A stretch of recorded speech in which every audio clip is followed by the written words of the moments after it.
ਸਤਿ ਸ਼੍ਰੀ ਅਕਾਲ। Punjabi radio USA, Punjabi TV USA ਦੇ ਉੱਤੇ ਸਵਾਗਤ ਹੈ। ਪ੍ਰੋਗਰਾਮ ਅਪਡੇਟ ਫਾਰਮਿੰਗ ਲੈ ਕੇ ਹਾਜ਼ਰ ਹਾਂ। ਜੁੜ ਚੁੱਕੇ ਨੇ ਮੇਰੇ ਨਾਲ ਪੰਜਾਬੀ ਅਮਰੀਕਨ ਗਰੋਵਰਸ ਗਰੁੱਪ ਤੋਂ ਅਰਸ਼ਦੀਪ ਸਿੰਘ ਸਵਾਗਤ ਹੈ। ਸਤਿ ਸ਼੍ਰੀ ਅਕਾਲ ਜੀ ਆਇਆਂ ਜੀ। ਸਤਿ ਸ਼੍ਰੀ ਅਕਾਲ ਰਾਜਕਰਨ ਜੀ ਤੇ ਸਾਰੇ ਸੁਣਨ ਵਾਲੇ ਸਰੋਤਿਆਂ ਨੂੰ ਵੀ ਸਤਿ ਸ਼੍ਰੀ ਅਕਾਲ। ਸੋ ਅੱਜ ਦੇ ਅਪਡੇਟ ਫਾਰਮਿੰਗ ਪ੍ਰੋਗਰਾਮ ਦੇ ਵਿੱਚ ਵੱਖ-ਵੱਖ ਫਾਰਮਿੰਗ ਦੇ ਜਿਹੜੇ ਟੌਪਿਕਸ ਆ ਉਸ ਦੇ ਉੱਤੇ ਗੱਲਬਾਤ ਜਿਹੜੀ ਉਹ ਕਰਦੇ ਹਾਂ। ਹਰ ਮੰਗਲਵਾਰ ਨੂੰ ਇਹ ਜਿਹੜਾ ਪ੍ਰੋਗਰਾਮ ਤੁਹਾਡੇ ਲਈ 3 ਤੋਂ 4 ਵਜੇ ਤੱਕ ਕੈਲੀਫੋਰਨੀਆ ਟਾਈਮ ਦੇ ਮੁਤਾਬਕ ਲੈ ਕੇ ਆਈਦਾ ਆ। ਸੋ ਆਪਣੇ ਨਾਲ ਅਰਸ਼ਦੀਪ ਸਿੰਘ ਦੇ ਨਾਲ ਅੱਜ ਆਪਾਂ ਗੱਲਬਾਤ ਵੱਖ-ਵੱਖ ਜਿਹੜੇ ਇਸ਼ੂਜ਼ ਆ, ਜਿਹੜੇ ਤੁਹਾਡੀ ਫੀਡਬੈਕ ਆਉਂਦੀ ਆ ਜਾਂ ਜਿਹੜੇ ਤੁਹਾਡੇ ਸਵਾਲ ਆਉਂਦੇ ਆ ਉਸ ਨੂੰ ਲੈ ਕੇ ਵੀ ਜਿਹੜੀ ਉਹ ਕਰਾਂਗੇ। ਸ਼ੁਰੂਆਤ ਅਰਸ਼ਦੀਪ ਸਿੰਘ ਸਿਟਰਸ ਤੋਂ ਥੋੜ੍ਹੀ ਜਿਹੀ ਕਰ ਲੈਂਦੇ ਹਾਂ। ਸਿਟਰਸ ਦੀ ਵੀ ਜਿਹੜੀ ਇਸ ਟਾਈਮ ਹਾਰਵੈਸਟਿੰਗ ਜਿਹੜੀ ਚੱਲ ਰਹੀ ਆ, ਤੜਾਈ ਜਿਹੜੀ ਉਹ ਚੱਲ ਰਹੀ ਆ। ਪਹਿਲਾਂ ਵੀ ਆਪਾਂ ਗੱਲ ਕੀਤੀ ਆ, ਇਮੀਗ੍ਰੇਸ਼ਨ ਕ੍ਰੈਕਡਾਊਨ ਤੋਂ ਬਾਅਦ ਦੇ ਵਿੱਚ ਅਸਰ ਜਿਹੜਾ ਉਹ ਪਿਆ ਆ, ਡਿਲੇਜ਼ ਦਾ ਸਾਹਮਣਾ ਕਰਨਾ ਪੈ ਰਿਹਾ ਆ। ਕਰੂਜ਼ ਹੁਣ ਮਿਲਣੇ ਸ਼ੁਰੂ ਹੋ ਗਏ ਨੇ, ਕਿੱਦਾਂ ਕੀ ਸਿਚੁਏਸ਼ਨ ਹੈ ਇਸ ਟਾਈਮ? ਹਾਂਜੀ, ਨਹੀਂ ਜਿਵੇਂ ਆਪਾਂ ਅੱਗੇ ਵੀ ਇੱਕ ਦੋ ਵਾਰ ਗੱਲ ਕਰ ਚੁੱਕੇ ਹਾਂ ਇਸ ਟੌਪਿਕ ਤੇ, ਇਹਦੇ ਇੰਪੈਕਟ ਸਾਨੂੰ ਹਜੇ ਵੀ ਦੇਖਣ ਨੂੰ ਮਿਲ ਰਹੇ ਨੇ। ਠੀਕ ਹੈ। ਤੇ ਕਾਫੀ ਜ਼ਿਆਦਾ ਪ੍ਰੋਬਲਮਸ ਆ ਰਹੀਆਂ ਨੇ। ਨਹੀਂ ਜ਼ਿਆਦਾਤਰ ਕਿਉਂਕਿ ਸਿਟਰਸ ਆਏ ਹੁੰਦਾ ਵੀ ਜਿਹੜੀ early variety, mid variety, late varieties ਵਾਲਾ ਹੁੰਦਾ ਹੈ ਨਾ। ਤੇ ਜਦੋਂ ਆਪਾਂ ਇੱਕ ਔਰਚਰਡ ਨੂੰ ਕਰ ਲਈਏ, ਹਾਰਵੈਸਟ ਹੋ ਜੇ, ਅਸੀਂ ਨਾਲ ਦੀ ਨਾਲ ਹੀ ਪ੍ਰੂਨਿੰਗ ਸ਼ੁਰੂ ਕਰ ਦਿੰਦੇ ਹੁੰਦੇ ਹਾਂ। ਠੀਕ ਹੈ। ਥੋੜ੍ਹੇ ਦਿਨਾਂ ਬਾਅਦ ਪ੍ਰੂਨਿੰਗ ਕਰਕੇ ਤਾਂ ਕਿ ਫਿਰ ਉਹ ਅਗਲੇ ਸੀਜ਼ਨ ਲਈ ਸਟਾਰਟ ਹੋ ਜਾਏ। ਤੇ ਪਰ ਇਸ ਵਾਰ ਜਾਂ ਤਾਂ ਪ੍ਰੂਨਿੰਗ ਹੋ ਰਹੀ ਹੈ ਜਾਂ ਫਿਰ ਹਾਰਵੈਸਟ ਹੋ ਰਹੀ ਹੈ, ਕਿਉਂਕਿ ਬੰਦੇ ਅਵੇਲੇਬਲ ਬਹੁਤ ਥੋੜ੍ਹੇ ਨੇ। ਹਾਂਜੀ। ਤੇ ਪ੍ਰਾਈਸਿਸ 'ਚ ਵੀ ਹਾਰਵੈਸਟ 'ਚ ਥੋੜ੍ਹਾ ਜਿਹਾ ਵਾਧਾ ਹੋਇਆ ਅੱਗੇ ਨਾਲੋਂ, ਜਿਹੜੀ ਨਾਰਮਲ ਮਹਿੰਗੀ ਪੈ ਰਹੀ ਹੈ। ਤੇ ਉਹਦਾ ਕਾਰਨ ਤਾਂ ਦੇਖੋ ਆਪਾਂ ਨੂੰ ਪਤਾ ਹੀ ਹੈ, ਵੈਸੇ ਕਹਿੰਦੇ ਤਾਂ ਨਹੀਂ ਗੇ, ਪਰ ਆਪਾਂ ਨੂੰ ਪਤਾ ਵੀ ਉਹਦੇ ਸ਼ਾਰਟੇਜ ਹੈ ਲੇਬਰ ਦੀ, ਹੈ ਨਾ। ਹਾਂ, ਡਿਮਾਂਡ ਐਂਡ ਸਪਲਾਈ ਆ। ਹਾਂ, ਤੇ ਲੇਬਰ ਦੀ ਸ਼ਾਰਟੇਜ ਦਾ ਕਾਰਨ ਇਹ ਆ ਵੀ ਜਿਹੜੀ ਅਵੇਲੇਬਲ ਵੀ ਆ ਉਹ ਘਰੋਂ ਘੱਟ ਨਿਕਲ ਰਹੇ ਆ, ਜਾਂ ਉਹਨਾਂ ਰੈਂਚ 'ਚ ਜਾ ਰਹੇ ਆ ਜਿੱਥੇ ਉਹਨਾਂ ਨੂੰ ਲੱਗਦਾ ਜ਼ਿਆਦਾ ਸਿਕਿਉਰਡ ਆ। ਅੱਛਾ। ਹੈ ਨਾ। ਤੇ ਕਿਉਂਕਿ ਜਿਹੜੀਆਂ ਰੈਂਚਸ ਸ਼ਹਿਰਾਂ ਦੇ ਨੇੜੇ ਆ ਜਾਂਦੀਆਂ ਜਾਂ ਬਾਹਰੋਂ ਜ਼ਿਆਦਾ ਰੋਡ 'ਤੇ ਵਿਜ਼ੀਬਲ ਨੇ, ਉੱਥੇ ਇੰਪੈਕਟ ਮੈਨੂੰ ਲੱਗਦਾ ਥੋੜ੍ਹਾ ਜਿਹਾ ਉਹਨਾਂ ਨਾਲੋਂ ਵੀ ਜ਼ਿਆਦਾ ਲੱਗ ਰਿਹਾ। ਤੁਹਾਨੂੰ ਅਸਰ ਪਿਆ? ਹਾਂਜੀ, ਕਾਫੀ ਪਿਆ, ਕਿਉਂਕਿ ਹੁਣ ਪ੍ਰੂਨਿੰਗ ਐਤਕੀ ਕਾਫੀ ਡਿਲੇ ਹੋਈ ਵੀ ਆ। ਆਪ ਹੀ ਕਰਨੀ ਪੈ ਰਹੀ?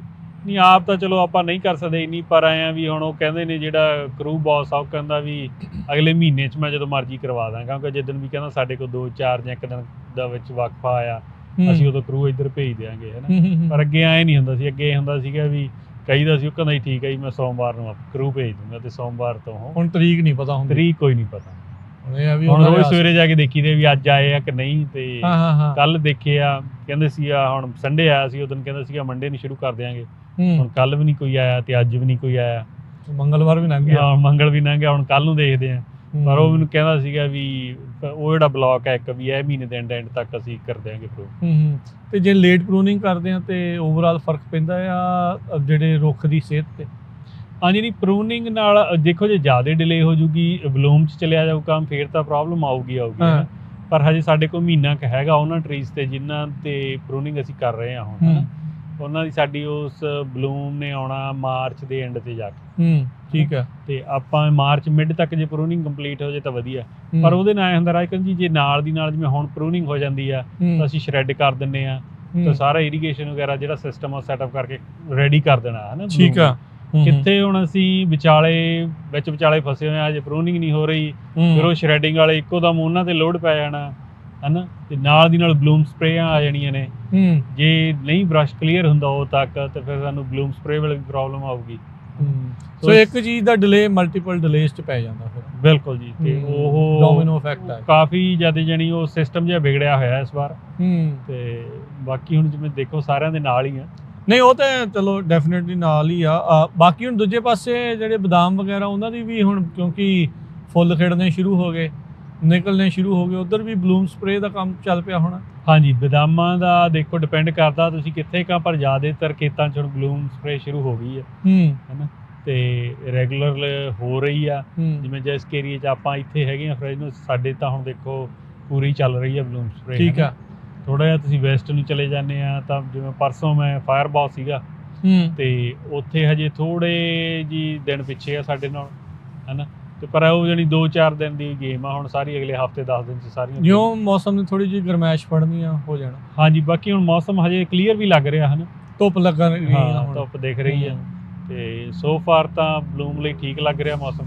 ਠੀਕ ਆ। ਮੱਖੀਆਂ ਦੀ ਐਤਕੀ ਕਾਫੀ ਪ੍ਰੋਬਲਮ ਆਈ ਆ, ਪੋਲੀਨੇਸ਼ਨ ਨੂੰ ਲੈ ਕੇ। ਪੋਲੀਨੇਸ਼ਨ ਨੂੰ, ਹੈ ਨਾ। ਤੇ ਇਹ ਚੀਜ਼ ਜਿਹੜੀ ਅੱਗੇ ਹੁੰਦੀ ਸੀਗੀ ਨਾ, ਜਿਹੜੇ ਸਾਡੇ ਨਾਂ ਨਹੀਂ ਮੈਂ ਲੈਂਦਾ, ਜਿਹੜੇ ਸਾਡੇ ਬੀਜ ਦੇ ਸਪਲਾਇਰ ਨੇ ਨਾ, ਟਰਸਟਡ ਸਪਲਾਇਰ, ਉਹਨਾਂ ਦਾ ਵੀ ਕਾਫੀ ਪਰਫਾਰਮੈਂਸ ਲੋ ਰਹੀ ਹੈ ਐਤਕੀ। ਰੀਜ਼ਨ ਹੈ ਵੀ ਬੀਜ ਹੈ ਨਹੀਂ ਗਏ, ਮਰ ਗਈਆਂ। ਇਹ ਕਹਿ ਤਾਂ ਇਹੀ ਰਹੇ ਆ, ਦੇਖੋ ਹੈ ਨਾ, ਵੀ ਉਹ ਬੀਜ ਐਤਕੀ ਮੈਨੂੰ ਲੱਗਦਾ ਕਿੰਨੇ % ਕਹਿ ਰਹੇ ਸੀਗੇ ਵੀ ਡੈਮੇਜ ਹੋ ਗਈਆਂ, ਹੈ ਨਾ। ਹਾਂ, ਤੇ ਵੀ ਉਹ ਕਿੱਲਤ ਹੋਣੀ, ਚਲੋ ਗੱਲ ਹੋਰ ਆ, ਜਿੱਥੇ ਬੰਦੇ ਨੇ 2 ਹਾਈਵਸ ਰੱਖਣੀਆਂ ਤੁਸੀਂ 1.5 ਕਹਿ ਦਿਓ, ਹੈ ਨਾ। ਤੇ ਪਰ 2 ਕੁ ਬੰਦਿਆਂ ਦਾ ਮੈਂ ਆਪ ਕਰਾਈ ਆ ਇੰਸਪੈਕਸ਼ਨ, ਹੈ ਨਾ। ਤੇ ਉਹ ਵਿਕੈ 2 ਹਾਈਵ ਰਹੇ ਆ, ਤੇ ਉਹ 'ਚ ਨਿਕਲੀ ਅੱਧੀ ਹਾਈਵ ਨਹੀਂ ਗਈ ਫਰੇਮ। ਅੱਛਾ, ਇੰਨਾ ਕਪਲਾ ਦੇਖ। ਨਾਲੇ ਉਹ ਪਾਰਟਨਰ ਨੇ ਜਿਹੜੇ ਸਾਡੇ ਨਾਲ ਕਾਫੀ ਚਿਰ ਦੇ ਕੰਮ ਕਰ ਰਹੇ ਆ। ਤੇ ਇਹ ਵੀ ਮਸਲਾ ਡਿਮਾਂਡ ਐਂਡ ਸਪਲਾਈ ਤੇ ਪਹੁੰਚ ਗਿਆ, ਕਿਉਂਕਿ ਹੁਣ ਹੈ ਨਹੀਂ, ਸਪਲਾਈ ਘੱਟ ਆ, ਡਿਮਾਂਡ ਜ਼ਿਆਦਾ ਹੈ। ਬਿਲਕੁਲ ਨਹੀਂ, ਇਹ ਤਾਂ ਗੱਲ ਹੈ ਹੀ ਹੈ ਨਾ। ਤੇ ਪਰ ਇਹ ਧੋਖਾ ਦੇਣਾ ਤਾਂ ਮਾੜੀ ਚੀਜ਼ ਆ। ਨਹੀਂ, ਧੋਖਾ ਹੁਣ ਜਦੋਂ ਕਹਿ ਰਹੇ ਸੀਗੇ ਵੀ ਨਹੀਂ ਜੀ ਹੈਗੀਆਂ ਨੇ, ਹੁਣ ਜਦੋਂ ਇੰਸਪੈਕਸ਼ਨ ਕਰਾ ਕੇ ਤੇ ਫਿਰ ਉਹਨਾਂ ਨੂੰ ਹੁਣ ਰਿਪੋਰਟ ਦੇਣੀ ਆ, ਫਿਰ ਉੱਥੇ ਲੜਾਈ ਹੋਊਗੀ ਵੀ ਅਸੀਂ ਪੈਸੇ ਨਹੀਂ ਦੇਣੇ, ਹੈ ਨਾ। ਬੀਜ ਦੇ ਪੈਸੇ ਦੀ ਗੱਲ ਅੱਡ ਆ ਜਾਂਦੀ ਹੈ। ਫਿਰ ਜਿਹੜੀ ਖੇਤ 'ਚ ਹੁਣ ਅੱਧੀ ਹਾਈ ਵੀ ਲੱਗੀ ਆ ਤੇ 2 ਹਾਈਵਸ ਰੱਖਣੀ ਸੀ, ਉਹਦੀ ਪ੍ਰੋਡਕਸ਼ਨ ਪੋਲੀਨੇਸ਼ਨ ਤਾਂ ਆਬਵੀਅਸਲੀ ਹੋਣੀ ਨਹੀਂ, ਫਿਰ ਉਹਦੀ ਪ੍ਰੋਡਕਸ਼ਨ ਤੇ ਬਹੁਤ ਫਰਕ ਪੈ ਜਾਣਾ। ਸੋ ਸਾਰੀਆਂ ਚੀਜ਼ਾਂ ਹੀ ਕਾਫੀ, ਇਹ ਚੀਜ਼ਾਂ ਦੇ ਤੁਹਾਨੂੰ ਔਨ ਟਾਪ ਆਫ ਹੀ ਰਹਿਣਾ ਪੈਂਦਾ, ਚਾਹੇ ਜਿਹੜੀ ਮਰਜ਼ੀ ਐਂਗਲ ਤੋਂ ਦੇਖ ਲਓ ਆਪਾਂ ਕੋਈ ਵੀ ਪ੍ਰੈਕਟਿਸ। ਤੇ ਜੇ ਤੁਸੀਂ ਕਲੋਜ਼ਲੀ ਮੋਨੀਟਰ ਨਹੀਂ ਕਰਦੇ ਤੇ ਤੁਸੀਂ ਆਪ ਪ੍ਰੈਜ਼ੈਂਟ ਨਹੀਂ ਹੈਗੇ ਉੱਥੇ ਨਾ, ਫਿਰ ਉਹੋ ਜਿਹੀ ਫਾਰਮਿੰਗ ਨਹੀਂ ਹੋ ਸਕਦੀ ਜਿਹੋ ਜਿਹੀ ਹੋਣੀ ਚਾਹੀਦੀ। ਖੇਤੀ ਖਸਮਾਂ ਛੇਤੀ ਉੱਤੇ ਰਹਿ ਕੇ ਕੰਮ ਕਰਾਇਆ ਜਾ ਸਕਦਾ, ਅਦਰਵਾਈਜ਼ ਤਾਂ ਔਖਾ ਹੀ ਆ। ਇਹ ਜਿਹੜੀ ਸਥਿਤੀ ਇਸ ਟਾਈਮ ਇਦਾਂ ਦੀ ਆ। ਤੇ ਇਹਨਾਂ ਨੂੰ ਵੀ ਤੁਹਾਨੂੰ ਪਤਾ ਲੱਗ ਰਿਹਾ ਜਾਂ ਇਹਨਾਂ ਦੇ ਉੱਤੇ ਵੀ ਜਿਹੜੇ ਕਰੂਜ਼ ਦਾ ਕੋਈ ਦਿੱਕਤ ਆ ਰਹੀ ਹੈ, ਜਾਂ ਅਜੇ ਇਹਨਾਂ ਨੂੰ ਲੋੜ ਨਹੀਂ ਆ? ਨਹੀਂ, ਬੀਜ ਕੋ ਜਿਹੜੇ ਆਪਦੇ EMPLOYEE ਹੁੰਦੇ ਨੇ ਪਰਮਾਨੈਂਟ, ਜ਼ਿਆਦਾ ਤਾਂ ਉਹਨਾਂ ਕੋਲੇ, ਹੈ ਨਾ। ਨਹੀਂ, ਉਦਾਂ ਮੈਂ ਬਦਾਮ ਦੇ ਖੇਤਾਂ ਨੂੰ ਜਾਂ ਬਦਾਮ ਦੇ ਖੇਤਾਂ ਨੂੰ ਆਫਕੋਰਸ ਦੇਖੋ, ਪ੍ਰੋਬਲਮ ਤਾਂ ਸਾਰੀ ਲੇਬਰ ਦੀ ਪ੍ਰੋਬਲਮ ਇਹੀ ਹੁੰਦੀ ਹੈ ਨਾ, ਲੇਬਰ ਤਾਂ ਉਹੀ ਹੈ। ਉਸੇ ਲੇਬਰ ਨੇ ਸਿਟਰਸ 'ਚ ਕੰਮ ਕਰਨਾ, ਉਹਨਾਂ ਨੇ ਸਿਟਰਸ ਦੀ ਹਾਰਵੈਸਟ ਕਰਨੀ, ਉਹਨਾਂ ਨੇ ਪ੍ਰੂਨਿੰਗ ਕਰਨੀ ਹੈ। ਪ੍ਰੂਨਿੰਗ ਵਾਲੇ ਵੀ ਸਾਰੇ ਹੁੰਦੇ ਆ, ਚਲੋ ਠੀਕ ਹੈ, ਸਪੈਸ਼ਲਾਈਜ਼ ਹੁੰਦੇ ਨੇ ਕੁਛ ਕੁ ਨਾ ਬੰਦੇ, ਉਹ ਕਹਿੰਦੇ ਨੇ ਵੀ ਅਸੀਂ ਨਹੀਂ ਸਿਟਰਸ ਦੀ ਕਰਨੀ ਹੈ ਜਾਂ ਅਸੀਂ ਬਦਾਮਾਂ ਦੀ ਕਰਨੀ ਹੈ। ਤੇ ਉਹ ਪ੍ਰੋਬਲਮ ਤਾਂ ਦੇਖੋ ਅਕਰੋਸ ਦਾ ਬੋਰਡ ਹੀ ਆ, ਹੈ ਨਾ। ਹੁਣ ਜਿੰਨੇ ਵੀ ਇਰੀਗੇਸ਼ਨ ਸ਼ੁਰੂ ਹੋਣੇ ਆ, ਤੇ ਇਰੀਗੇਸ਼ਨ ਵੇਲੇ ਵੀ ਸਾਰੀ ਚਾਹੀਦੀ ਹੋਣੀ ਹੈ ਲੇਬਰ, ਹੈ ਨਾ। ਫਿਰ ਜਾਨੂੰ ਬਲੂਬੇਰੀ ਆ ਜਾਣੀ ਆ, ਤੇ ਫਿਰ ਗ੍ਰੇਪਸ ਆ ਜਾਣੇ ਨੇ, ਹੈ ਨਾ, ਪੀਚਸ, ਉਹ ਆਪਾਂ ਟਾਈਮ 'ਚ ਆਉਂਦੇ ਜਾਂਦੇ ਆ। ਤੇ ਜਿਹੜੀ ਲੇਬਰ ਵਾਲਾ ਕੋਈ ਹਜੇ ਮਸਲਾ ਸੋਲਵ ਨਹੀਂ ਹੋਇਆਗਾ, ਜੇ ਆਪਾਂ ਕਹੀਏ। ਨਹੀਂ, ਜਿੱਦਾਂ ਦੇ ਹਾਲਾਤ ਲੱਗਦਾ ਨਹੀਂ ਜਲਦੀ ਕਿਤੇ ਸੋਲਵ ਹੋਣ ਵਾਲਾ ਨਹੀਂ, ਇਹ ਲੱਗ ਵੀ ਨਹੀਂ ਰਿਹਾ। ਸੀਜ਼ਨ 'ਚ ਇੰਪੈਕਟ ਸਾਨੂੰ ਦੇਖਣ ਨੂੰ ਮਿਲਣਗੇ ਸਾਰਾ ਸੀਜ਼ਨ, ਐਂਡ ਤੱਕ ਜਾ ਕੇ ਤੁਹਾਨੂੰ। ਅੱਛਾ, ਜਿਹੜੀ ਹੁਣ ਤੁਹਾਡੇ ਸਿਟਰਸ ਦੀ ਹਾਰਵੈਸਟ ਹੋਈ ਆ ਅਰਸ਼ਦੀਪ ਸਿੰਘ, ਪਿਛਲੀ ਵਾਰੀ ਲੇਟ ਤੱਕ ਗਰਮੀ ਬਹੁਤ ਰਹੀ, ਮਿੱਠਾ ਹੋ ਗਿਆ ਸੰਤਰਾ? ਨਹੀਂ, ਸੰਤਰੇ ਸ਼ੂਗਰ ਦਾ ਤਾਂ ਗ੍ਰੇਪਸ ਇੰਨਾ ਸਾਡਾ ਨਹੀਂ ਹੁੰਦਾ, ਟਾਈਟ ਸਪੈਕਸ ਨਹੀਂ ਹੁੰਦੀਆਂ ਹੈਗੀਆਂ। ਇੱਥੇ ਕਲਰ ਜ਼ਿਆਦਾ ਮੈਟਰ ਕਰਦਾ ਸਾਨੂੰ, ਹੈ ਨਾ। ਤੇ ਹੋ ਗਿਆ ਔਰੇਂਜ? ਤੇ ਕਲਰ ਤਾਂ ਹੋ ਗਿਆ ਔਰੇਂਜ, ਹੈ ਨਾ, ਪਰ ਸਾਡੇ ਉਹ ਹੀਟ ਕਰਕੇ ਸਾਈਜ਼ ਦਾ ਬਹੁਤ ਇਸ਼ੂ ਦਿਖ ਰਿਹਾ। ਛੋਟਾ, ਜਿਹੜੀਆਂ ਅਰਲੀ ਤੇ ਮਿਡ ਵੈਰਾਈਟੀਜ਼ ਉਹ ਤੇ ਜ਼ਿਆਦਾ ਸੀਗਾ। ਜਿਵੇਂ ਹੁਣ ਜਿਹੜੀਆਂ ਲੇਟ ਵੈਰਾਈਟੀਜ਼ ਅਸੀਂ ਸ਼ੁਰੂ ਕੀਤੀਆਂ ਨੇ, ਹਜੇ ਕੱਲ੍ਹ ਹੀ ਕੀਤੀ ਆ ਹਾਰਵੈਸਟ ਸ਼ੁਰੂ, ਉਹਦੇ 'ਚ ਨਹੀਂ ਐਡਾ ਕੋਈ ਸਾਈਜ਼ ਦਾ ਇਸ਼ੂ। ਉਹ ਠੀਕ ਆ, ਉਹ ਠੀਕ ਲੱਗ ਰਿਹਾ। ਜਿਹਨੂੰ ਮੌਕਾ ਮਿਲ ਗਿਆ ਰਿਕਵਰ ਹੋਣ ਦਾ, ਉਹ ਕਰ ਗਿਆ।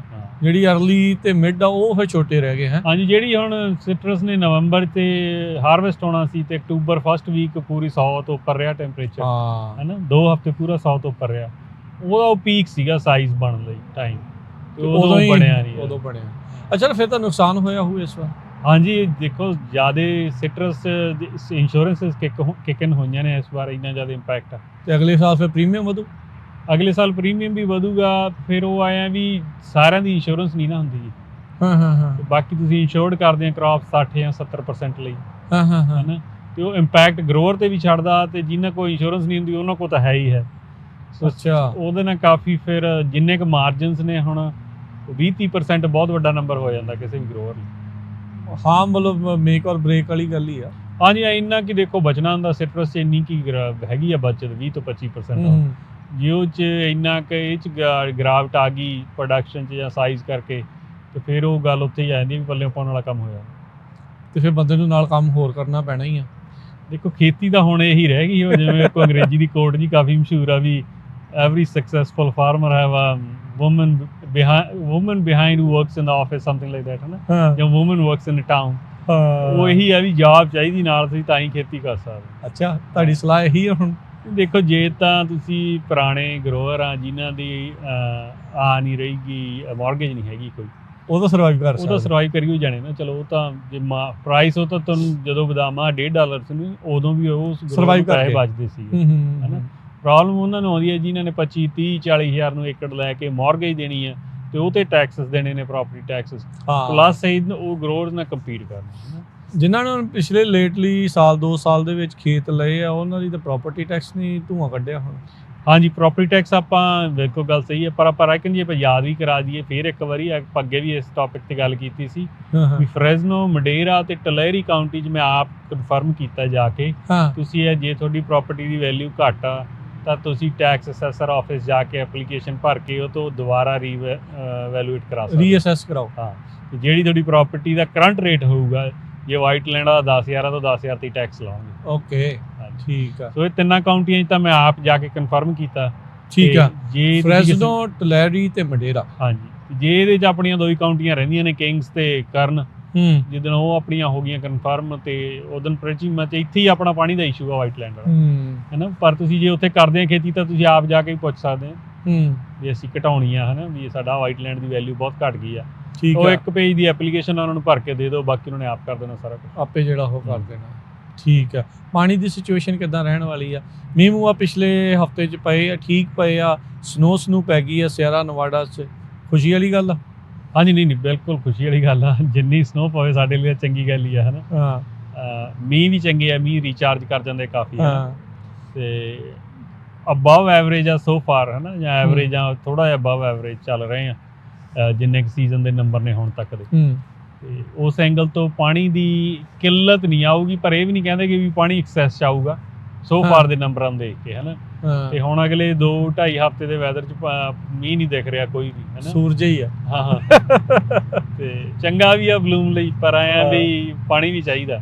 ਹਾਂ, ਚਲੋ ਇੱਥੇ ਧੁੱਪ ਲੱਗ ਜਾਵੇ, ਜਿੱਥੇ ਬਰਫ਼ ਪੈਣੀ ਉਹ ਪਈ ਜਾਵੇ। ਹਾਂ, ਉੱਪਰ ਬਰਫ਼ ਪਈ। ਅੱਛਾ, ਪਰ ਪਿਛਲੇ ਦੀ ਵੀ ਇਦਾਂ ਹੀ ਸੀ, ਬਰਫ਼ ਤਾਂ ਸੋਹਣੀ ਪਈ ਸੀ ਪਿਛਲੇ ਸਾਲ। ਹਾਂਜੀ, ਪਰ ਜਿੱਦਾਂ ਦੱਸਿਆ, ਆਪਾਂ ਗੱਲ ਕਰਦੇ ਹਾਂ ਵੀ 100 ਤੋਂ ਉੱਤੇ ਟੈਂਪਰੇਚਰ ਬਹੁਤ ਰਿਹਾ, ਈਵਨ ਪਹਾੜਾਂ ਦੇ ਵਿੱਚ ਵੀ ਐਕਸੈਸ ਹੀਟ ਜਿਹੜੀ ਹੋ ਰਹੀ, ਉਹਦੇ ਕਰਕੇ ਪਿਘਲ ਬਹੁਤ ਜਲਦੀ ਗਿਆ, ਬਰਫ਼ ਪਿਘਲ ਗਈ ਤੇ ਪਾਣੀ ਰਨ ਆਫ ਹੋ ਗਿਆ। ਹਾਂਜੀ, ਨਹੀਂ ਉਹ ਦੇਖੋ ਜਿਹੜੀ ਆਪਣੀ ਕੋਲ ਸਟੋਰੇਜ ਰਿਜ਼ਰਵਾਇਰ 'ਚ ਕੋਈ ਬਾਹਲੀ ਜ਼ਿਆਦਾ ਨਹੀਂ ਹੈਗੀ ਹਨਾ। ਕੁਛ ਵਧਿਆ ਪਿਛਲੇ ਸਾਲ ਨਾਲ? ਕੋਈ ਨਹੀਂ, ਉਹਨੇ ਕੀ ਆ, ਇੱਕੋ ਹੀ ਡੈਮ ਤੇ ਕੰਮ ਚੱਲ ਰਿਹਾ ਜਿਹੜਾ ਸੇਂਟ ਲੂਇਸ। ਤੈਨੂੰ ਤਾਂ ਲੱਗ ਜਾਣੇ 1-2 ਸਾਲ ਇਹਨੂੰ। ਹਾਂ, ਬਸ ਇਹ ਇਸੇ ਤੇ ਹੀ ਇੱਕ ਤੇ ਜਿਹੜੇ ਜਿੱਥੇ ਥੋੜੀ ਜਿਹੀ ਵਧੂਗੀ 10 ਫੁੱਟ ਵਧਾਉਣਾ, ਇਹਨਾਂ ਨੂੰ ਉੱਚਾ ਕਰਨਾ। ਹਾਂ, ਬਾਕੀ ਦਾ ਕੋਈ ਵੀ ਕਿਤੇ ਵਧੀ ਨਹੀਂ ਗਈ, ਸਗੋਂ 1-2 ਡੈਮ ਮਤਲਬ ਦਰਿਆਵਾਂ ਤੋਂ ਤੋੜ ਕੇ ਹੀ ਪਰੇ ਨੂੰ ਕੀਤਾ ਪਾਣੀ। ਕਾਵਾ ਜਿਹੜੀ ਆਈ ਥਿੰਕ ਰਿਵਰ ਸੀਗੀ ਉੱਥੇ, ਉਹ ਸਟੋਰੇਜ ਦਾ ਤਾਂ ਇਸ਼ੂ ਹੈਗਾ ਹੀ ਹੈ। ਸੋ ਆਪਾਂ ਨੂੰ ਤਾਂ ਇਹੀ ਚਾਹੀਦਾ ਹੁੰਦਾ ਵੀ ਅਪ੍ਰੈਲ ਮਈ 'ਚ ਮਾਈਲਡ ਜਿਹਾ ਵੈਦਰ ਹੋਵੇ, ਜ਼ਿਆਦਾ ਹੀਟ ਨਾ ਪਵੇ, ਕਿਉਂਕਿ ਜੂਨ ਜੁਲਾਈ 'ਚ ਤਾਂ ਫਿਰ ਜਾ ਕੇ ਹੀਟ ਪੈਣੀ ਹੋਈ ਹੁੰਦੀ ਆ ਹਨਾ। ਇਸ ਸਾਲ ਤਾਂ ਵੈਸੇ ਕਿਆਸ ਰਹੀਆਂ ਡਰਾਈ ਵੈਦਰ ਦੀਆਂ ਹੀ। ਮੈਂ ਦੇਖੋ, ਮੈਨੂੰ ਇਹਨਾਂ ਤੇ ਬਾਹਲਾ ਭਰੋਸਾ ਨਹੀਂ ਰਿਹਾ। ਅੱਛਾ, ਰੀਜ਼ਨ ਕੀ? ਰੀਜ਼ਨ ਦੇਖ ਕਿ ਜਦੋਂ ਤੁਹਾਨੂੰ ਯਾਦ ਆ 2 ਸਾਲ ਪਹਿਲਾਂ ਜਦੋਂ ਹੜ੍ਹ ਆਏ ਸੀ, ਉਸ ਸਾਲ ਦਾ ਜੋ ਵੈਦਰ ਦਾ ਐਸਟੀਮੇਟ ਇਹ ਸੀ ਵੀ ਐਤਕੀ ਡਰਾਈ ਈਅਰ। ਅੱਛਾ, ਤੁਸੀਂ ਇਹ ਦੇਖ ਲਓ ਵੀ ਉਦੋਂ ਕਿੰਨਾ ਮੀਂਹ ਪਿਆ। ਅੱਛਾ, ਸੋ ਇਹ ਅਲ ਨੀਨੀਆ ਤੇ ਅਲ ਨੀਨੀਓ ਫਿਰ ਮਤਲਬ ਮਰਜ਼ੀ ਨਾਲ ਕਰ ਦਿੰਦੇ ਆ। ਮੇਰਾ ਤਾਂ ਕੋਈ ਬੜਾ ਇਹਨਾਂ ਤੇ ਟਰਸਟ ਕਿ ਜਾਂ ਫਿਰ ਕਲਾਈਮੇਟ ਚੇਂਜ ਦਾ ਅਸਰ?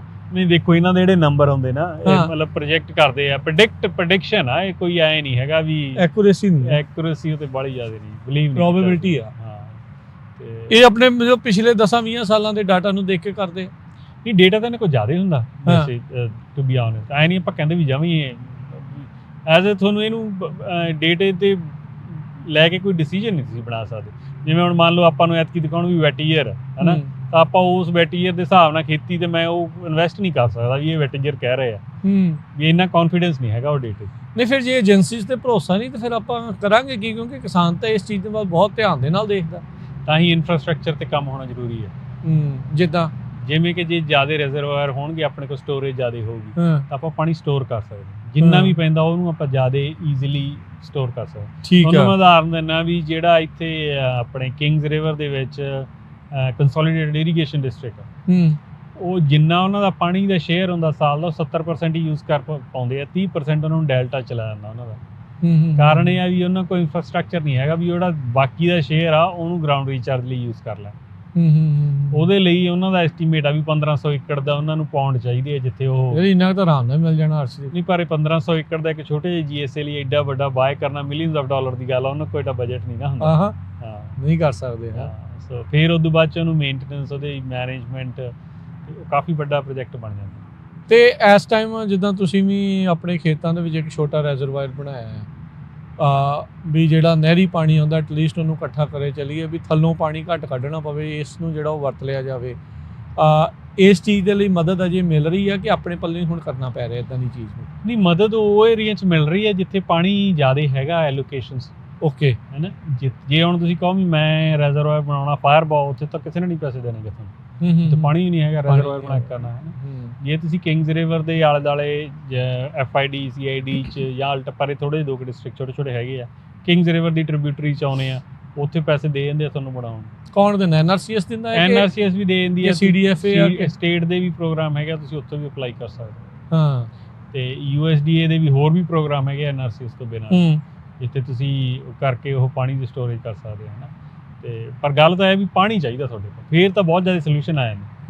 ਜੇ ਤੁਹਾਡੇ ਕੋਲ ਪਾਣੀ ਹੀ ਨਹੀਂ ਹੈ ਫੇਰ ਹੀ ਪ੍ਰੋਬਲਮ ਆਉਂਦੀ ਜ਼ਿਆਦਾ। ਅੱਛਾ, ਜਿਹੜਾ ਟਰੰਪ ਉਹਨਾਂ ਨੇ ਮੱਛੀ ਦੀ ਥਾਂ ਤੇ ਜਿਹਨੇ ਇਨਸਾਨੀ ਜੀਵਨ ਨੂੰ ਮਹੱਤਤਾ ਵਾਲਾ ਐਗਜ਼ੀਕਿਊਟਿਵ ਆਰਡਰ ਦਿੱਤਾ, ਉਹ ਮੀਂਹ ਦੇ ਦਿਨਾਂ 'ਚ ਪਾਣੀ ਜਿਹੜਾ ਉਹਨਾਂ ਨੇ ਉਦਾਂ ਹੀ ਛੱਡਤਾ, ਜਿਹੜਾ ਉਹਨਾਂ ਵਰਤ ਹੋਇਆ ਉਹ ਕਿਤੇ ਨਾ ਕਿਤੇ ਰਨ ਆਫ ਹੀ ਹੋ ਗਿਆ, ਉਹਦਾ ਕੋਈ ਅਸਰ ਪਿਆ ਆਪਾਂ ਨੂੰ? ਨਹੀਂ, ਦੇਖੋ ਜਿਹੜਾ ਸਿਆਲਾਂ 'ਚ ਨਾ ਰੀਚਾਰਜ ਲਈ ਆਪਣਾ ਸੈਟਅਪ ਨਹੀਂ ਹੈਗੇ ਖੇਤ, ਹੈ ਨਾ। ਤੇ ਜੇ ਥਿਓਰਟੀਕਲੀ ਉਹ ਗੱਲ ਸਹੀ ਆ ਵੀ ਜੇ ਆਪਾਂ ਨੂੰ ਛੱਡ ਦੇਣਾ ਚਾਹੀਦਾ, ਹੈ ਨਾ, ਪਾਣੀ, ਤੇ ਕਿਉਂਕਿ ਗਰਾਊਂਡ ਤਾਂ ਰੀਚਾਰਜ ਕਰਦਾ ਹੀ ਰਹਿੰਦਾ ਜਿੱਥੇ ਤੁਸੀਂ ਜਦੋਂ ਵੀ ਮੌਕਾ ਮਿਲਦਾ, ਜਿੰਨੀ ਵੀ ਕਨਵੇਅੰਸ ਉਹਨੂੰ ਫੁੱਲ ਕਰਕੇ ਰੱਖੋ ਹਮੇਸ਼ਾ ਸਿਆਲਾਂ 'ਚ ਵੀ, ਜੇ ਤੁਹਾਡੇ ਕੋਲ ਪਾਣੀ ਹੈਗਾ ਤੇ ਉਹ ਰੀਚਾਰਜ ਹੋਈ ਜਾਂਦਾ, ਸੋ ਉਹਦਾ ਬੈਨੀਫਿਟ ਤਾਂ ਹੁੰਦਾ, ਹੈ ਨਾ। ਉਹ ਵੀ ਵੈਪੋਰੇਟ ਉਦੋਂ ਸਗੋਂ ਘੱਟ ਹੁੰਦਾ, ਥੱਲੇ ਨੂੰ ਜਾਂਦਾ, ਥੱਲੇ ਨਹੀਂ ਜਾਂਦਾ। ਤੇ ਪਰ ਉਵੇਂ ਦਾ ਤਰੀਕੇ ਨਾਲ ਯੂਜ਼ ਨਹੀਂ ਹੁੰਦਾ ਗਾ ਪਾਣੀ। ਜਿਹੜੇ 1-2 ਵੱਡੇ ਅੰਡਰਗਰਾਊਂਡ ਸਟੋਰੇਜਸ ਹੈਗੀਆਂ ਉੱਥੇ ਜ਼ਰੂਰ ਪਾਣੀ ਡੰਪ ਹੋ ਜਾਂਦਾ ਕਾਫੀ, ਹੈ ਨਾ। ਠੀਕ ਹੈ। ਤੇ ਪਰ ਜੇ ਆਮ ਦੇਖਿਆ ਜਾਵੇ ਤਾਂ ਉਹਦਾ ਉਨਾ ਇੰਪੈਕਟ ਨਹੀਂ, ਉਹਦੇ ਲਈ ਰੈਡੀ ਨਹੀਂ ਹੈਗੇ ਕਹਿਣ ਦਾ ਮਤਲਬ। ਤੇ ਪਰ ਉਹਦੇ ਲਈ ਕੰਮ ਜੇ ਹੋਵੇ ਤਾਂ ਉਹ ਬਹੁਤ ਵਧੀਆ ਚੀਜ਼ ਆ, ਹੈ ਨਾ। ਜਿਸ ਸਾਲ ਜਿਹਨਾਂ ਸਾਲਾਂ 'ਚ ਮੀਂਹ ਜ਼ਿਆਦਾ ਪੈਂਦਾ, ਉਹ ਤਾਂ ਤੁਸੀਂ ਉਹ ਸਾਰੇ ਹੀ ਰਨ ਆਫ ਜਿਹੜਾ ਹੁੰਦਾ ਉਹਨੂੰ ਕੰਟੇਨ ਕਰਕੇ ਤੁਸੀਂ ਮੈਂ ਨਾ ਉਹਦੇ 40-50% ਵੀ ਬਚਾ ਲਿਆ ਜਾਵੇ ਤਾਂ ਉਹ ਵੀ ਬੜਾ ਹੈ। 40-50% ਦਾ ਬਹੁਤ ਵੱਡਾ ਨੰਬਰ। ਅੱਛਾ, 20% ਹੀ ਠੀਕ ਹੈ। 20% ਨਾਲ ਕਾਫੀ ਫਰਕ। ਜਿਵੇਂ ਬਹੁਤ ਸਾਰੇ ਡਿਸਟ੍ਰਿਕਟ, ਜੇ ਮੰਡੇਰਾ ਬੇਸਨ ਦੀ ਗੱਲ ਕਰੀਏ, 3 ਲੱਖ ਏਕੜ ਫੁੱਟ ਹੀ ਸ਼ਾਰਟ ਆ ਉਹਨਾਂ ਦਾ ਜੇ ਸਾਲ ਦਾ। 3 ਲੱਖ ਏਕੜ ਫੁੱਟ ਕੋਈ ਬੜਾ ਵੱਡਾ ਨੰਬਰ ਵੀ ਨਹੀਂ ਹੁੰਦਾ ਗਾ ਸਾਰੇ ਬੇਸਨ ਲਈ। ਕਿੰਨੇ ਉੱਥੇ ਕੋਰਟ ਕੇਸਿਸ, ਫਾਈਟਸ, ਕਿੰਨੇ ਬੰਦੇ ਲੱਗੇ ਆ, ਕਿੰਨੇ ਸਟੇਟ ਤੇ ਫੈਡਰਲ ਦੀਆਂ ਅਥਾਰਟੀਜ਼ ਲੱਗੀਆਂ। ਕੀ ਰੌਲਾ ਵੀ 3 ਲੱਖ ਏਕੜ ਫੁੱਟ ਪਾਣੀ ਦੀ ਸ਼ਾਰਟੇਜ ਹੈ ਨਾ, 3,25,000 ਦੀ ਟੂ ਬੀ ਐਗਜ਼ੈਕਟ। ਤੇ 1 ਲੱਖ ਏਕੜ ਰਿਸਕ ਤੇ ਆ, ਬਸ ਸਿੱਧਾ ਹਿਸਾਬ ਆ। ਤੇ ਜੇ ਉਹਨਾਂ ਕੁ ਪਾਣੀ ਕਿਤੋਂ ਇੱਧਰੋਂ ਉੱਧਰੋਂ ਜਿਹੜਾ ਰਨ ਆਫ ਹੁੰਦਾ ਇਹੀ ਕਰ ਲੈਣਾ, ਤੇ ਇਹ ਕਹਿਣਾ ਸੌਖਾ ਪਰ ਇਨਫਰਾਸਟ੍ਰਕਚਰ ਨਹੀਂ ਕਰਨਾ। ਇਹ ਚੀਜ਼ਾਂ ਉਹ ਬਣਾ ਤਾਂ ਰਹੇ ਨਹੀਂ ਨਾ, ਪੁਰਾਣਾ ਨਹੀਂ ਮੇਨਟੇਨ ਕਰ ਰਹੇ, ਪ੍ਰੋਬਲਮ ਉੱਥੇ ਆ ਜਾਂਦੀ। ਫਿਰ ਐਵੇਂ ਰੌਲਾ ਹੀ ਪਾਈ ਰਹਿੰਦੇ ਨੇ ਹਰੇਕ ਜਗ੍ਹਾ, ਉਹ ਕਾਮਰੇਡਾਂ ਬਾਗ ਝੰਡੇ ਵੀ ਨਾ ਉਹਦਾ ਕੋਈ ਹੱਲ ਨਿਕਲਣਾ ਕਦੇ ਨਾ ਹੋਣਾ, ਬਸ ਝੰਡੇ ਚੱਕ ਕੇ ਜਦ ਤੁਰੇ ਰਹੋ। ਹੈ ਮਤਲਬ ਇਹਨਾਂ ਨੇ ਤੁਹਾਨੂੰ ਬਿਜ਼ੀ ਕੀਤਾ ਹੈ ਫਿਰ ਤਾਂ। ਹੈ ਬਸ ਇਹੀ ਆ। ਤੇ ਗ੍ਰਾਂਟਾਂ ਦੀ ਆਪਾਂ ਗੱਲ ਕਰਦੇ ਹਾਂ, ਇਹ ਸਾਰੀਆਂ ਚੀਜ਼ਾਂ ਨਵੇਂ ਜਿਹੜੇ ਐਗਰੀਕਲਚਰ ਦੇ ਸਕੱਤਰ ਜਿਹੜੇ ਉਹ ਕਨਫਰਮ ਹੋ ਗਏ ਆ ਬੀਬੀ ਜੀ ਨੇ, ਜਿਨ੍ਹਾਂ ਨੇ ਜਿਹੜੇ ਉਹ ਬਣੇ ਆ ਹੁਣ, ਕੀ ਆਸਾਂ ਉਮੀਦਾਂ ਤੁਹਾਨੂੰ ਉਹਦੇ ਤੋਂ? ਦੇਖੋ ਉਹਨਾਂ ਨੇ ਜਿੰਨੀ ਕੁ ਹੁਣ ਤੱਕ ਦੀ ਕਮਿਊਨੀਕੇਸ਼ਨ ਹੋਈ ਆ, ਹੈ ਨਾ, ਅਜੇ ਤਾਂ ਟੂ ਅਰਲੀ ਆ ਕਹਿਣਾ, ਹੈ ਨਾ। ਤੇ ਪਹਿਲੀ ਗੱਲ ਤਾਂ ਇਹ ਗੱਲ ਤਾਂ ਹੈ ਵੀ ਜਿਹੜੀ ਟਰੰਪ ਐਡਮਿਨਿਸਟ੍ਰੇਸ਼ਨ ਦੇ ਗੋਲਸ ਐਂਡ ਆਬਜੈਕਟਿਵਸ ਆ, ਜਿੰਨੀ ਕੁ ਉਹਨਾਂ ਨੇ ਆਈ ਥਿੰਕ ਗੱਲਬਾਤ ਕੀਤੀ ਆ, ਉਹਦੇ ਨਾਲ ਪੂਰੀ ਅਲਾਈਨਡ ਲੱਗਦੇ ਆ। ਬਰੁਕ ਰੋਲਿੰਸ ਹਾਂਜੀ। ਤੇ ਉਹ ਜਿਵੇਂ ਉਹਨਾਂ ਨੇ ਕਿਹਾ ਵੀ ਜਿਹੜਾ ਡੌਜ ਹੈ, DOGE ਆ, ਉਹਨਾਂ ਨੂੰ ਅਸੀਂ ਓਪਨ ਆਰਮਸ ਨਾਲ ਇਨਵਾਈਟ ਕਰਦੇ ਹਾਂ ਜੀ ਆਇਆਂ ਨੂੰ, ਵੀ ਮੈਂ I will be the first person ਉਹਨੇ ਕਿਹਾ। ਤੇ ਜਾਂ ਵੀ ਜੇ ਉਹ ਗੱਲ ਕਰਦੇ ਆ ਵੀ ਜਿਹੜੇ ਜਿਵੇਂ ਉਹ ਜਿਹਨੇ ਐਗਜ਼ਾਮਪਲ ਵੀ ਦਿੱਤੀ ਆਪਦੇ ਇੱਕ ਸਪੀਚ ਦੇ ਵਿੱਚ ਕੱਲ੍ਹ, ਕਹਿੰਦੇ ਸੀਗੇ ਵੀ ਫਾਰਮਰ ਕਦੇ ਘਰੇ ਬਹਿ ਕੇ ਕੰਮ ਕਰ ਸਕਦਾ, ਜੇ ਫਾਰਮਰ ਘਰੇ ਬਹਿ ਕੇ ਨਹੀਂ ਕੰਮ ਕਰ ਸਕਦਾ, ਜਿਹੜੇ ਫਾਰਮਰ ਨੂੰ ਸਰਵ ਕਰਦੇ ਉਹ ਘਰੇ ਬਹਿ ਕੇ ਕਿਵੇਂ ਕੰਮ ਕਰ ਸਕਦੇ? ਠੀਕ ਹੈ। ਤੇ ਉਹ ਕਹਿੰਦੇ ਉਹਨਾਂ ਨੂੰ ਦਫ਼ਤਰਾਂ 'ਚ ਹੀ ਜਾਣਾ ਪੈਣਾ, ਸੋ ਕੋਈ ਐਕਸੈਪਸ਼ਨ ਨਹੀਂ ਹੈਗੀ ਨਾ। ਸੋ ਜਿੰਨੀ ਕੁ ਉਹਨਾਂ ਦੀ ਹੁਣ ਤੱਕ ਦੀ ਕਮਿਊਨੀਕੇਸ਼ਨ ਹੈਗੀ ਆ, ਉਹ ਲੱਗਦਾ ਵੀ ਜਿਹੜੀ ਨਵੀਂ ਐਡਮਿਨਿਸਟ੍ਰੇਸ਼ਨ ਉਹਦੇ ਨਾਲ ਅਲਾਈਨਡ ਆ। ਉਹਦੇ ਨਾਲ ਚਾਹੇ ਆਪਾਂ ਅਗਰੀ ਕਰਦੇ ਹਾਂ ਨਾ ਡਿਸਐਗਰੀ ਕਰਦੇ ਹਾਂ, ਉਹ ਆਪਣਾ ਆਪਦਾ ਓਪੀਨੀਅਨ। ਹਾਂਜੀ। ਤੇ ਪਰ ਉਹ ਫੁੱਲੀ ਅਲਾਈਨਡ ਆ ਉਹਦੇ ਨਾਲ। ਤੇ ਚੇਂਜਸ ਆਪਾਂ ਨੂੰ ਦੇਖਣ ਨੂੰ ਮਿਲਣਗੀਆਂ ਉਸ ਹਿਸਾਬ ਨਾਲ ਫਿਰ, ਕਿ ਵੀ ਸਾਰੇ ਜਿੰਨੇ ਕਿ ਇੰਪਲੋਈ, ਜਿੱਥੇ ਡੌਜ ਜਾਂਦਾ ਉੱਥੇ ਤਾਂ ਜੌਬਸ ਘੱਟ ਹੁੰਦੀਆਂ। ਹਾਂਜੀ, ਪਰ ਦੇਖੋ ਵੇਸਟ ਜੇ ਆਪਾਂ ਚਲੋ ਆਪਾਂ ਇਹ ਕਹਿੰਦੇ ਆ ਵੀ ਜਿੰਨੀਆਂ ਚੀਜ਼ਾਂ ਕਰ ਰਹੇ ਆ ਆਪਾਂ ਅਗਰੀ ਵੀ ਕਰਦੇ ਕਿ ਸਾਰੀਆਂ ਨਾ, ਪਰ ਵੇਸਟ ਵੀ ਬਹੁਤ ਆ। ਨਹੀਂ ਆਪਾਂ ਮੰਨਦੇ ਆ। ਅੱਜ ਮੈਂ ਨਾ ਆਪਣੇ ਦਫ਼ਤਰ ਦਾ ਚਲੋ ਨਾਂ ਨਹੀਂ ਲਊਂਗਾ, ਮੈਂ 2 ਗੇੜੇ ਮਾਰਿਆ ਸਵੇਰੇ। ਬੀਬੀ ਉਹ ਹੈਗੀ ਆ ਔਨ ਰੈਕਡ ਜੌਬ ਤੇ ਆ, ਤੇ ਉਹ ਮਿਲੀ ਮੈਨੂੰ ਹੈ ਨਹੀਂ ਗੀ। ਹੈਨਾ, ਦੋਨੋਂ ਵਾਰੀ। ਸੋ ਇਹ ਜਿਹਾ ਬੰਦਿਆਂ ਨਹੀਂ ਦੱਸ ਦੋ ਨਾ ਫਿਰ ਕੀ ਹੋਇਆ। ਨਹੀਂ ਚਲੋ ਕੋਈ ਨਹੀਂ, ਦਫ਼ਤਰ ਦਾ ਨਹੀਂ ਕੋਈ ਗੱਲ ਨਹੀਂ। ਅੱਛਾ। ਫਿਰ ਉਹ ਕਦੇ ਕਹਿੰਦੇ ਜੀ ਫੀਲਡ ਟ੍ਰਿਪ ਤੇ ਗਈ ਹੈ, ਕਦੇ ਕੁਛ ਕਹੀ ਆ। ਨਹੀਂ ਫਿਰ ਕਿਤੇ ਵਾਕਿਆ ਨਹੀਂ ਉਹ ਪਾਲਿਸੀ ਲਾਗੂ ਕਰਨ ਚੱਲੇ ਵੀ ਹੁਣ ਤੁਸੀਂ ਵੀ ਦਫ਼ਤਰ ਤੋਂ ਬਾਹਰ ਨਿਕਲ ਕੇ ਉੱਥੇ ਖੇਤਾਂ 'ਚ ਜਾਣਾ ਪੈਣਾ। ਨਹੀਂ ਉਹ ਚਾਹੀਦਾ ਤਾਂ ਹੀ ਆ ਵੈਸੇ। ਦੇਖੋ ਜਿੰਨਾ ਚਿਰ ਦਫ਼ਤਰਾਂ 'ਚ ਨਿਕਲ ਕੇ ਦਫ਼ਤਰ ਵਾਲੇ ਬੰਦੇ ਖੇਤਾਂ 'ਚ ਨਹੀਂ ਜਾਂਦੇ ਉਹਨਾਂ ਚਿਰ ਪ੍ਰੋਗਰਾਮ ਸਕਸੈਸਫੁਲ ਨਹੀਂ ਹੋਣੇ। ਹਾਂ ਸੋ ਇਹ ਤਾਂ ਹੈ, ਕੁਛ ਕੁ ਚੀਜ਼ਾਂ ਵਧੀਆ ਨੇ, ਆਉਣਾ ਚਾਹੀਦਾ EMPLOYEES ਨੂੰ, ਹੈ ਨਾ। ਤੇ ਦਫ਼ਤਰਾਂ 'ਚੋਂ ਵੀ ਬਾਹਰ ਨਿਕਲ ਕੇ ਖੇਤਾਂ 'ਚ ਜਾਣਾ ਚਾਹੀਦਾ। ਪਤਾ ਹੀ ਕਹਿੰਦੇ ਰੀਅਲ ਸੋਲੂਸ਼ਨ ਤਾਂ ਉੱਥੇ ਹੀ ਲੱਭਣੇ। ਸੋ ਜੇ ਆਪਾਂ ਗੱਲ ਹੁਣ ਆਪਾਂ ਕਨਕਲੂਡ ਕਰਨੀ ਹੈ ਤੇ ਇਹੀ ਲੱਗ ਰਿਹਾ ਵੀ ਜਿਹੜੀਆਂ ਕੁ ਗੱਲਾਂ ਪ੍ਰੈਜ਼ੀਡੈਂਟ ਟਰੰਪ ਨੇ ਕੀਤੀਆਂ ਨੇ ਉਨੀਆਂ ਕੀ ਉਹ ਕਰ ਰਹੀ ਹੈ ਉਸ ਹਿਸਾਬ ਨਾਲ। ਸੋ ਆਪਾਂ ਨੂੰ ਚੇਂਜਸ ਲੱਗਣਗੀਆਂ USDA 'ਚ ਬਹੁਤ ਦੇਖਣ ਨੂੰ ਮਿਲਣਗੀਆਂ ਜੀ। ਤੇ ਆਮ ਹੀ ਹੁਣ ਮੈਨੂੰ ਪੁੱਛ ਲੈਂਦੇ ਫੋਨ ਕਰਕੇ ਲੋਕ ਵੀ ਇਹ ਤਾਂ ਫਿਰ ਬਹੁਤ ਨੁਕਸਾਨ ਹੋ ਜਾਣਾ। ਦੇਖੋ ਨੁਕਸਾਨ ਫਾਇਦੇ ਵਾਲੇ ਤਰੀਕੇ ਨਾਲ ਨਹੀਂ ਦੇਖਣਾ ਚਾਹੀਦਾ। ਹਰੇਕ ਚੀਜ਼ 'ਚ ਕੋਈ ਨਾ ਕੋਈ ਓਪਰਚੁਨਿਟੀ ਹੁੰਦੀ ਹੈ ਹਰੇਕ ਬੰਦੇ ਨੂੰ, ਹੈ ਨਾ। ਮੈਂ ਤਾਂ ਇਹ ਤਰੀਕੇ ਨਾਲ ਦੇਖਦਾ ਜੀ। ਠੀਕ ਆ, ਉਹਨਾਂ ਨੇ এনवायरमेंट ਫੋਕਸ ਨਹੀਂ ਗਏ, ਹੈ ਨਾ। ਤੇ ਹਾਂ ਉਹ ਉਧਰ ਨਹੀਂ ਉਹਨਾਂ ਦਾ ਇਨਫਲੇਸ਼ਨ ਰਿਡਕਸ਼ਨ ਐਕਟ ਚਲਾਇਆ ਗਿਆ ਆਲਮੋਸਟ USDA 'ਚ ਸਾਰਾ, ਹੈ ਨਾ।